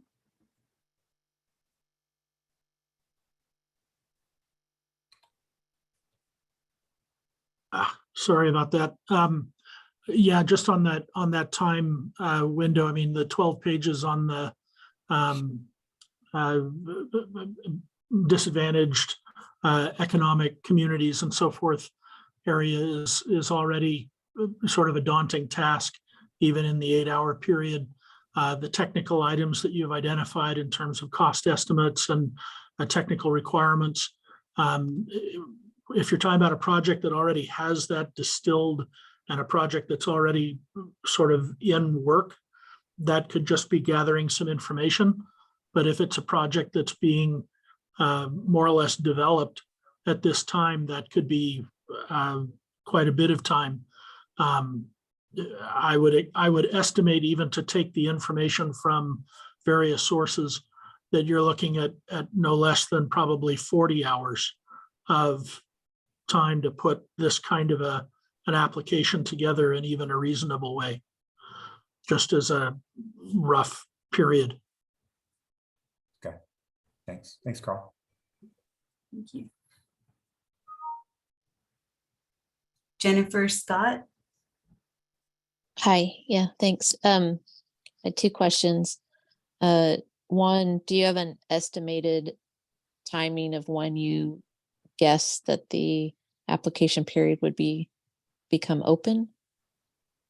So Jennifer, we'll get there in a moment, but Okay. I think, well, but fine. I mean, I can just tell you now that we're looking at or considering a 60-day application preparation window. Okay, thanks. Mhm. The other, I guess it's not a question, it's just a comment, and I would also vote that my estimate for preparing one application is about 40 hours. Okay. Thanks.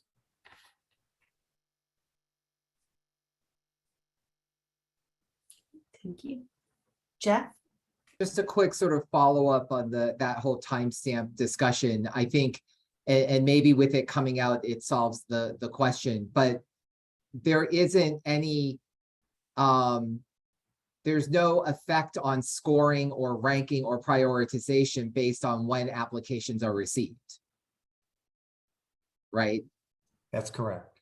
Okay. I just wanted to confirm that. Thank you. Mhm.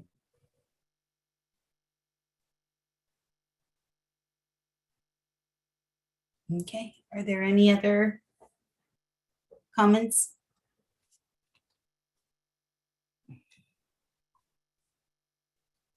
Right. We're ready to, Dave Culligan? Yeah, sorry about that.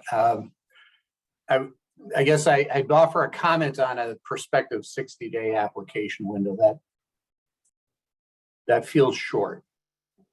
And especially, we don't know when it's going to open. I mean, if it's opening in the next 2 weeks versus the next 6 months, I mean, there's a degree of upfront readiness that's going to inherently get baked into that. But I think, so that's why it's a dual question in my mind of what is the duration of the application window and when do you think it will open? Because I think collectively, you know, the world now knows what the landscape is looking like and shaping up to be. But if a 60-day window were to open 2 weeks from now, or even 2 months from now, that feels short, I think. Okay. We'll get there, Dave. Okay. Yep.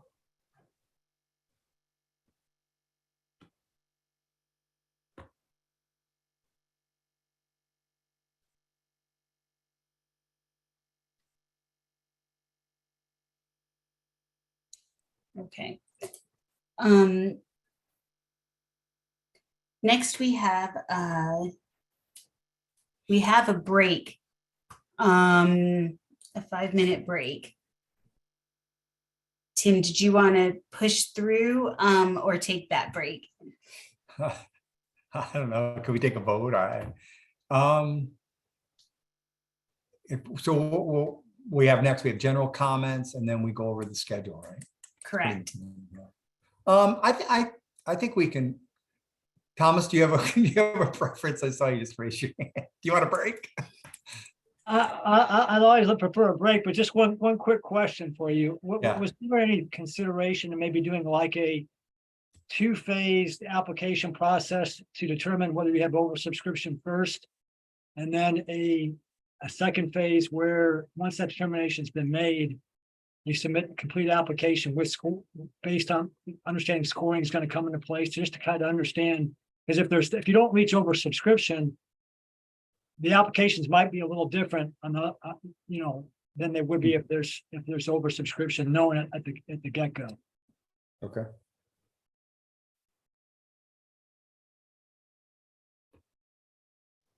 Jeff?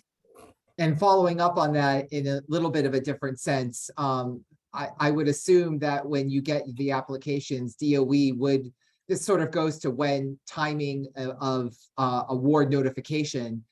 If DOE doesn't get enough applications to be oversubscribed, then there really is no need, right, to go through all of the prioritization if the prioritization is kept. So that should, in theory, reduce the timing of the review period, I would suggest. Mm-hmm. Absolutely. And I think it probably wouldn't hurt to do a quick 5-minute break. Okay. All right. So Jeff has decided. All right. 5-minute I break. just think that there could be a Thanks, bunch Jeff. of comments in this last section. I know I have a few. Okay. All right. Lucci, 5-minute break. 5-minute break. We'll Right. see you Thanks, back everybody. in 5 minutes. Thank you.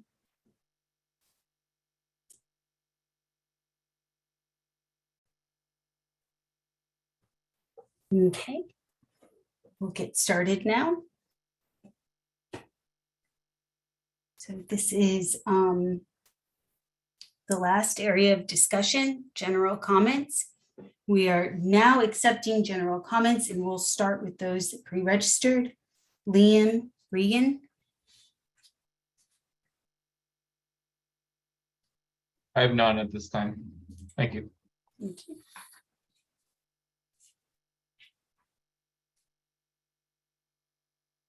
Mark Reed.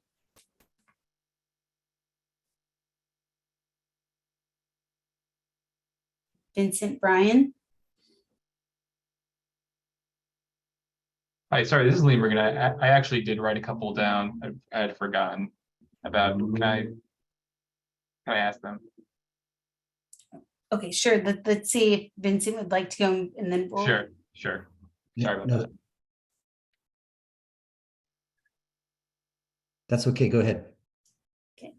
Liam. Has GDO thought about doing letters of intent or concept papers like it has for other IIJA opportunities to identify, the length of time it would take to complete or identify the pool of applicants? Yeah, understanding that that's something that we typically do for FOAs. We have not considered that, no. With these being incentive payments, we prefer to go straight to the projects. Okay, fair enough. Thank you. Thank you.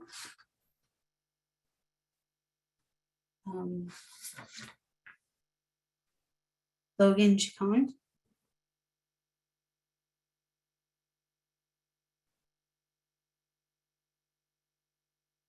Sherry Sillover.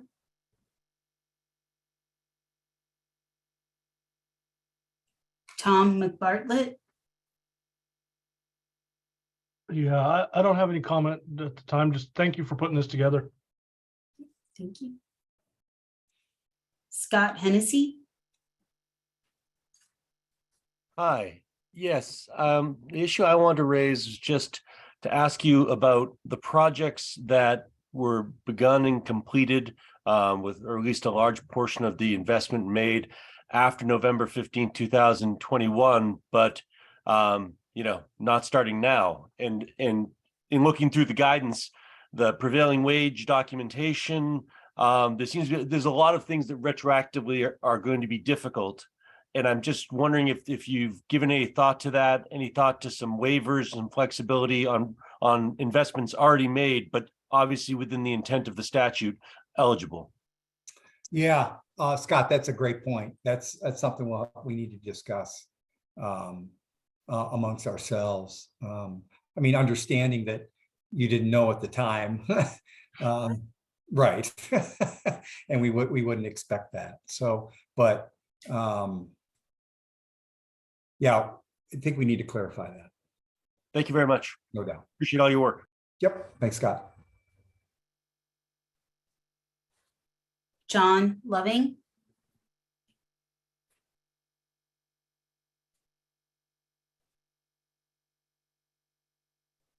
Michael Purdy. Yep. Thanks again, Lucci. And I agree with Tom and Scott, for the great work that DOE's done here. I'll second what Scott said as well. There seems to be two quote unquote rock in the hard places here. And Scott pointed out one, but the other one is the guidance says that, any applicants for this need all their permits up front. And if there's a short window to apply for these dollars, that could be difficult for those applications. So it appears that there's a little bit of a sweet spot when it comes to applications. And those are ones that are basically already in the hopper. And also those applications would need to somehow cure their these other areas that they need to do to meet the requirements of the guidance. So I'm not sure how to thread that needle, but it's something that we've been thinking about, and we'll provide comments on.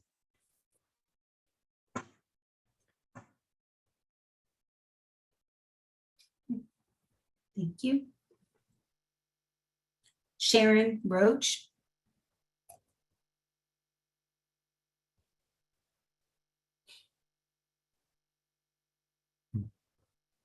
Okay, we can open it up to general comments.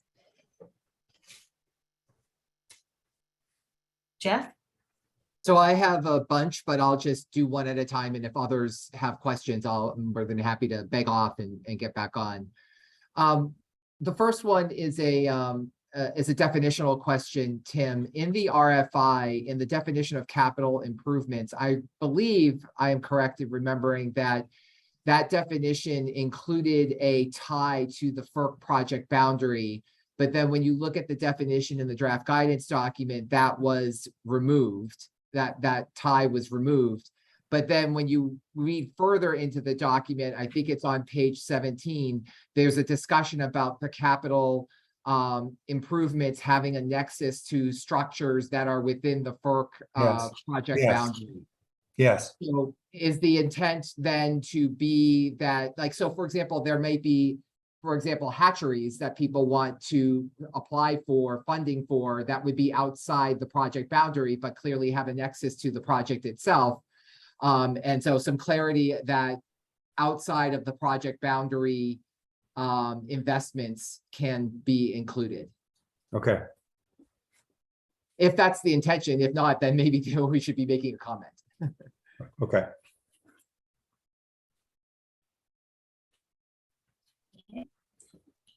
Ed Brennan?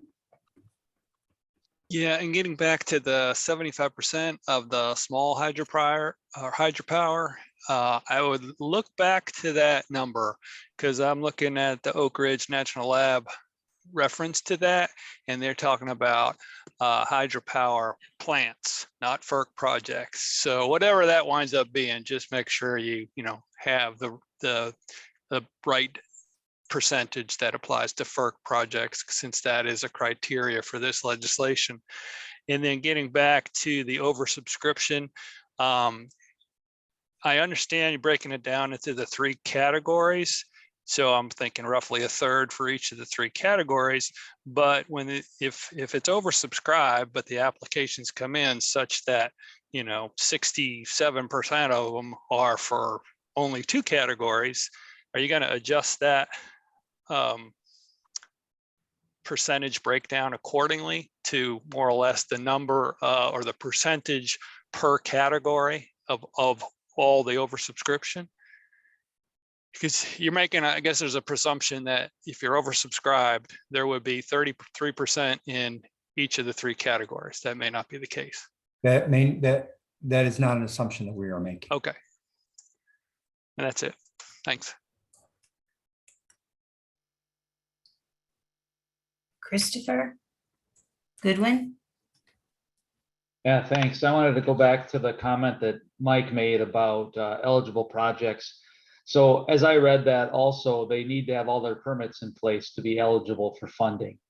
And that to me sounds like it's basically shovel-ready projects then, because most projects would be applying for their permits at the end of the design and be ready to go forward with their project once the permits are issued. So if that's the case, it'll limit the things that are basically already, as Michael said, in the hopper, but well along in the hopper, because even if you gave us till say end of June to get the 60 days, many permits still couldn't be issued by then. Yeah, we'll definitely revisit the global statement about permits, but I think the one that's most important is the FERC approval. We don't want to give incentives to a project that FERC is either not going to approve or may change somehow. So the FERC approval is really the important one. And yeah, I know FERC gives some time to secure other permits, state and local permits. So we'll look at that.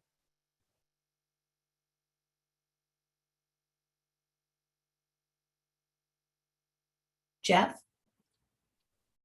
Thanks, Luciana. My next question has to do with the guidance document, and this is more of a global question. It comes up in this context as well because it's included in here, the Buy America provisions.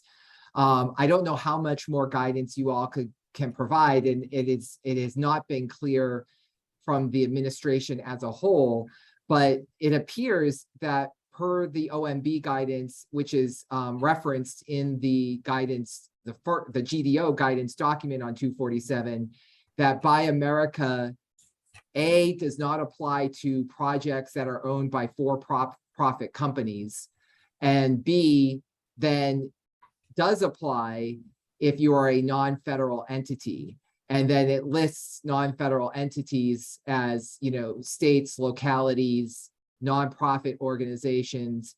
And so the question pops up for public power and rural co-ops, are they considered non-federal entities? And therefore, will we have a situation where Buy America is not applying to half of the non-federal ownership that's eligible for this incentive, but would be applying to the other half? So that's one point. And then I think, you know, if there's any sort of additional guidance that can be put out specifically for this document in terms of what kinds of manufacturing is needed, or on-site manufacturing that can be done means that you are meeting the domestic content, the Buy American provisions, I think that would be helpful. Just for you to note, there has been a lot of questions with regards to Buy American since the guidance document, the OMB guidance document came out. And since this basically copies a lot of that existing guidance, those questions remain. I'll stop there. Understood, Jeff. Is there any, I don't know that you can make any comment specifically with the interpretation on the application between for-profits and not-for-profits and. Yeah, I had the same understanding as you did, and all I will say is this is the latest DOE guidance on how they interpret the Buy America provisions based on the OMB memo.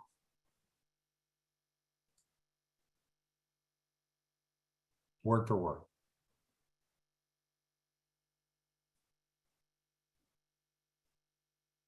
Tom Sullivan. Yes, thanks, Lucia. Tim, I just wanted to go back for a minute to the authorizations and permits piece, right? So even with the FERC authorizations, you know, questions that we've seen from our clients have been like, so I get a new FERC license and I have 2 years to construct something, right? So is the FERC license the authorization, or is the FERC 60-day review of the design and approval the authorization? Because that is going to make the pot of these that you can go after much smaller. And then, you know, on top of that is like, if I have to go get a 401 permit, is that the authorization, right? So I guess that's, you know, we definitely need clarity on that, because it definitely will change the pot of projects we can pursue. Thanks, Tom. Yep.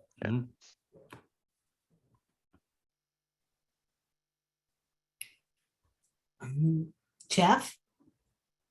So I'm going to lump a couple of issues into what I guess I would consider eligibility review questions. I know I have been getting questions with regards to the application of NEPA. And there seems to be, there's a bit of 2 levels of review here in that the DOE is asking to ensure that these projects have sort of gone through NEPA review. And does that mean, as sort of Tom was indicating a little bit as well, sort of tangentially for me, if you've gone through a NEPA review as part of your FERC process, is that meeting the NEPA review requirements that you all are looking at? Or is there a separate DOE NEPA that is going to be done on top of that? And any comments on what you can make on what that looks like? And then sort of from a second eligibility question in regards to, and I think some of this was just previously talked about, for projects that were already completed or were completed post the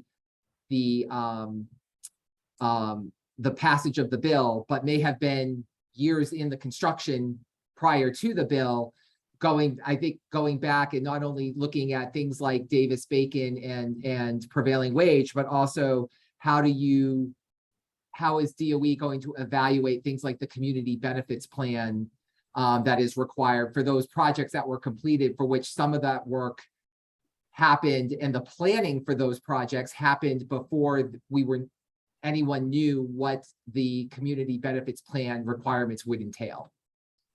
So I know that's a lot of substantive questions, Tim, but so to break it down, sort of NEPA, how is that, you know, to the extent that you can talk about that and then what kind of review is involved, and then, you know, again, existing projects and sort of how should applicants go about responding to things like the community benefits plans, particularly for projects that were planned years ago, Okay. but are implemented now.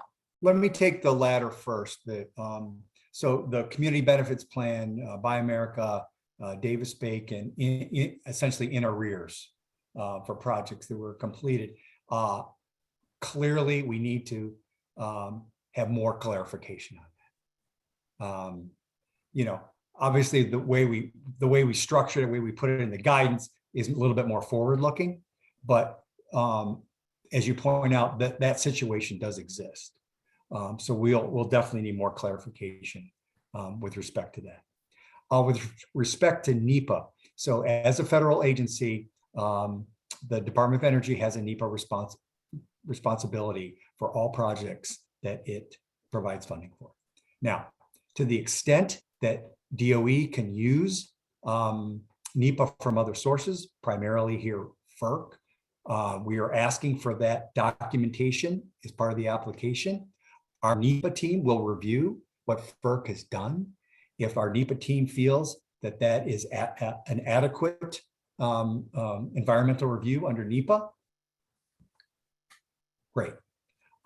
If there is no FERC review, NEPA review, or the NEPA team feels that it's inadequate, then DOE will conduct its own NEPA review. Thanks, Tim. That was helpful.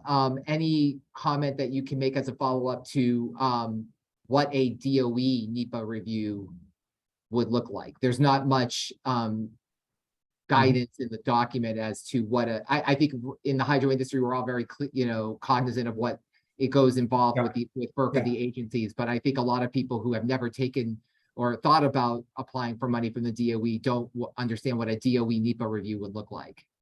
Following the CEQ regulations, either an EA or an EIS.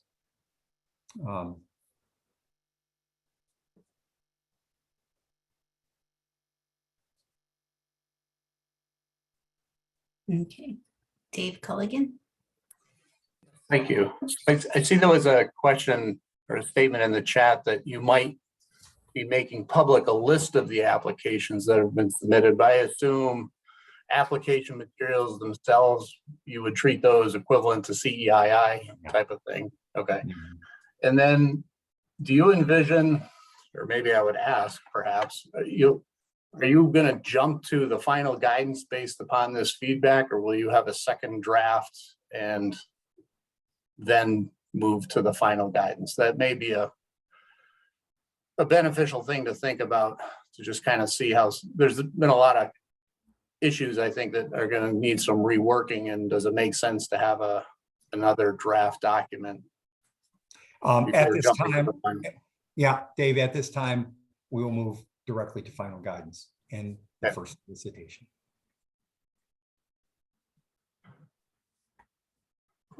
And then I may be getting ahead of you, but what is your schedule for getting to that and then opening? That's next. All right.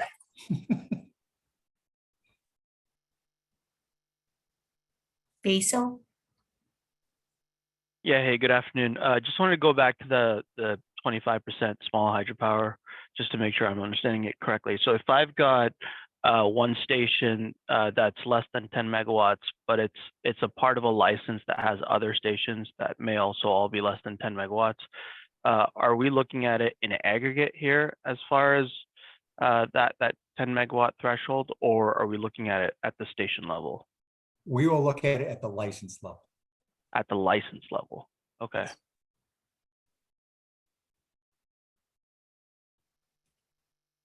Rich Clark? Yes, I didn't quite hear correctly or clearly. You said the next step after receiving the comments would be to issue final guidance. When did you anticipate doing that or plan to do that? That's about 2 slides from now, Rich. I'm sorry, okay. That's okay.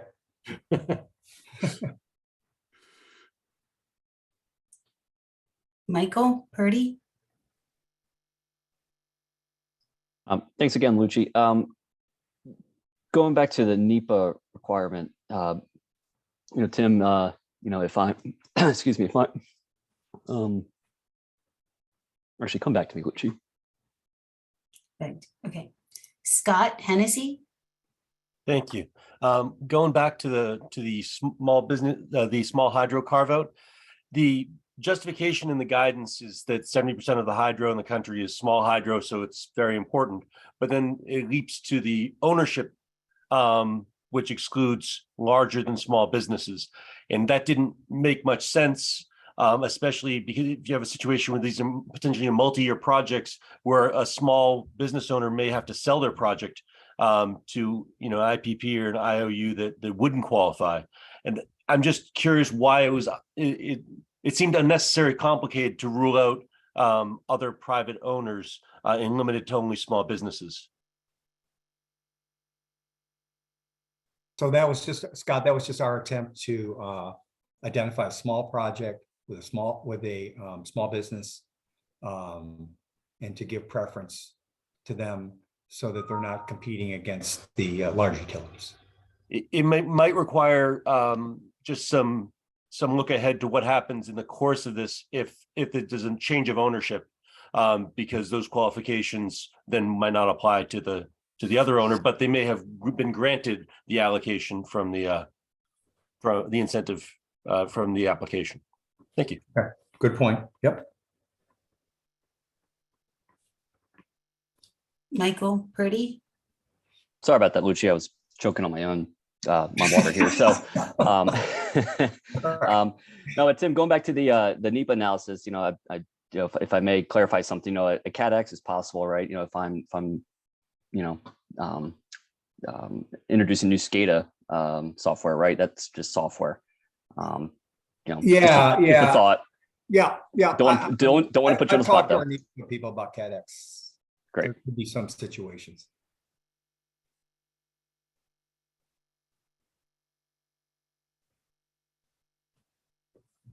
Okay, we don't have any other comments. We can move forward. Actually, I have one more, if it's okay, and it may have been covered, so I apologize.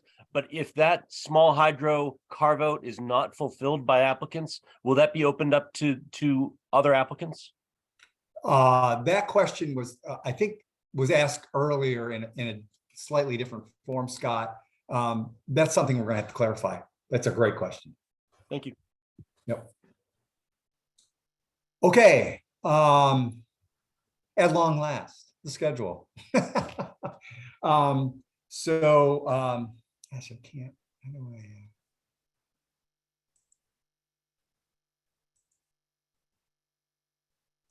There we go. The draft guidance comment period. So we issued the draft guidance on February 8th, and Lucci will go over this later, but so comments are due by February 28th.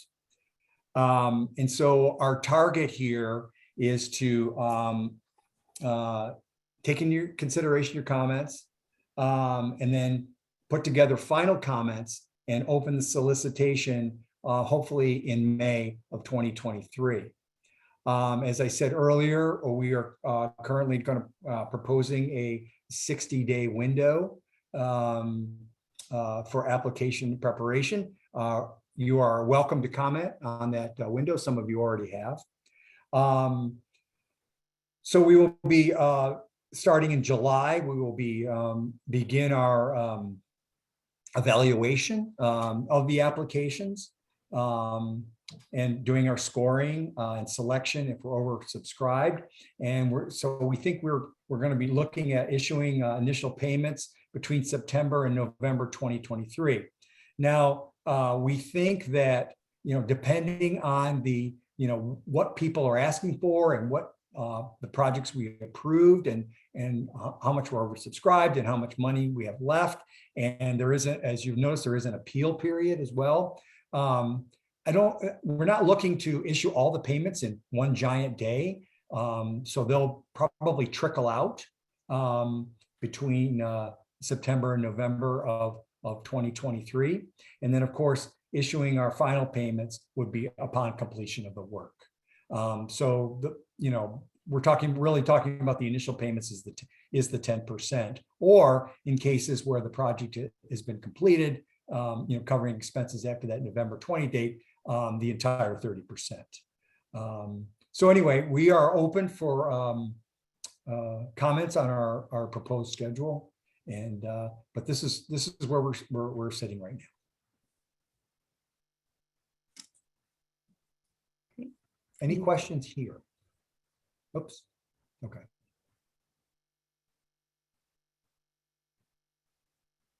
Okay, we'd like to thank everyone for joining us today and providing feedback. Once again, the request for a 30-minute individual verbal response is due by 5 p.m. Eastern today. Written responses are due by 5 p.m. Eastern, February 28th.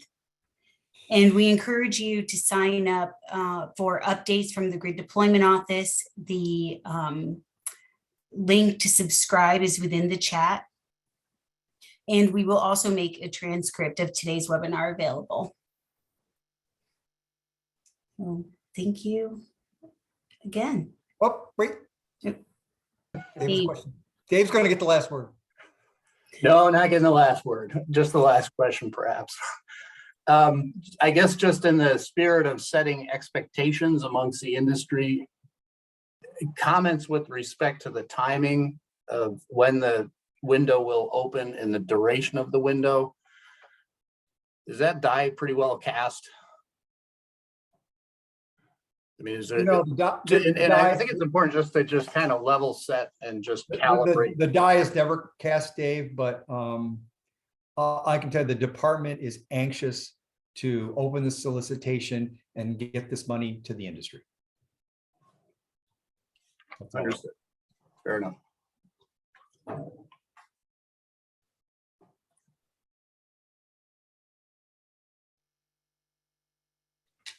Okay. Well, thank you very much, everyone. Actually, this was really helpful. So thank you very much. We got some great comments that we're going to start gnawing on right away, even before the February 28th deadline. So thank you very much, everyone. Thank you. Thank you both.